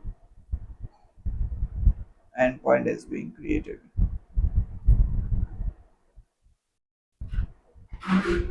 And another one which we need for the ECR, we need S3 endpoint also, because behind the scene ECR using S3 for the image layers.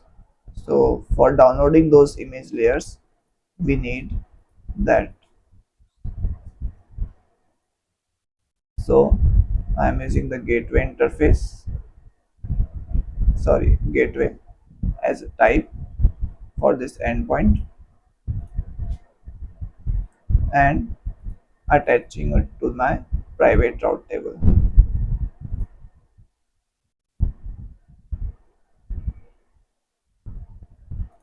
This is done. So REST endpoints we need to create for the CloudWatch.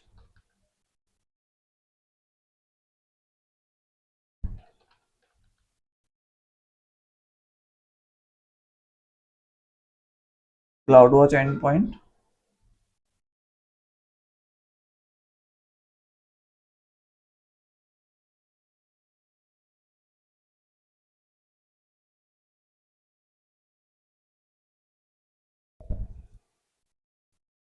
Okay, selecting the security group.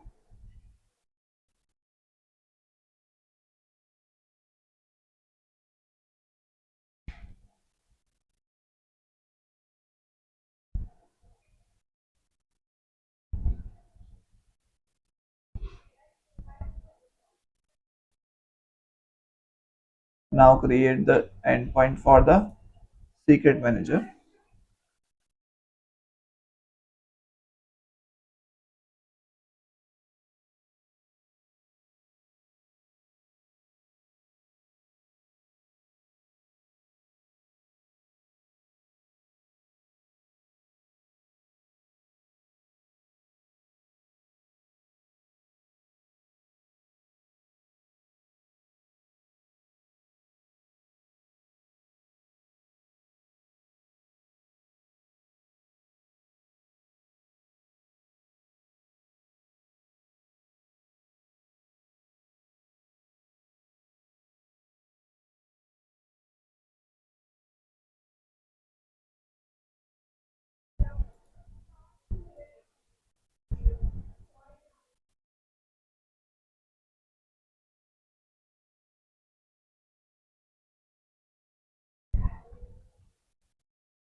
Okay, so all the endpoints have been created.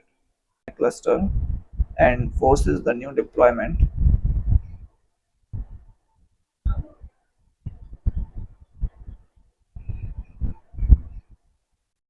See, now you can see auth service was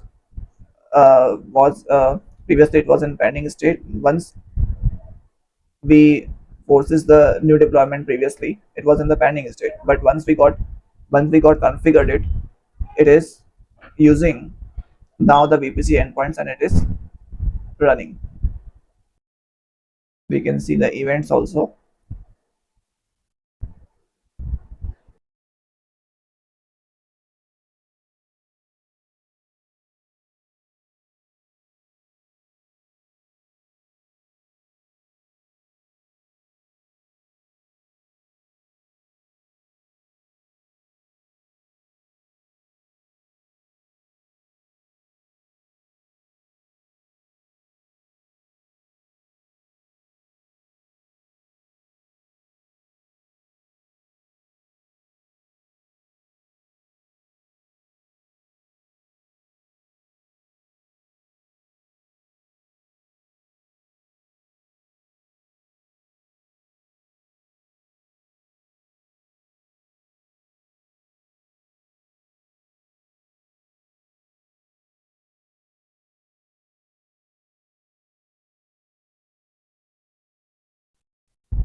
And now you can see all the, due to that security group rule I have given, this was restricting to go to that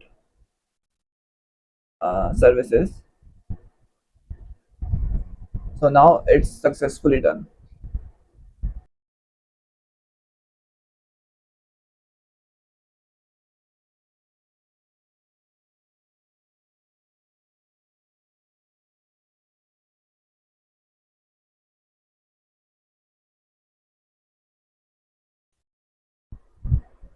So guys, we have set up this infrastructure.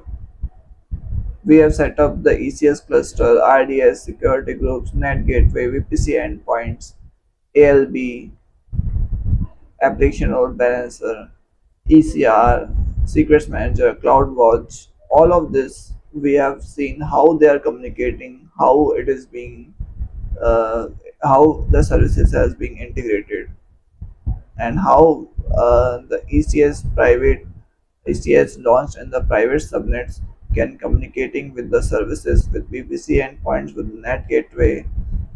Okay, so yeah, that's all for this lecture, and let me know in the comments in which project you are facing problems or what next projects you want me to create or what things you want to learn. I will create the videos for you. Thanks.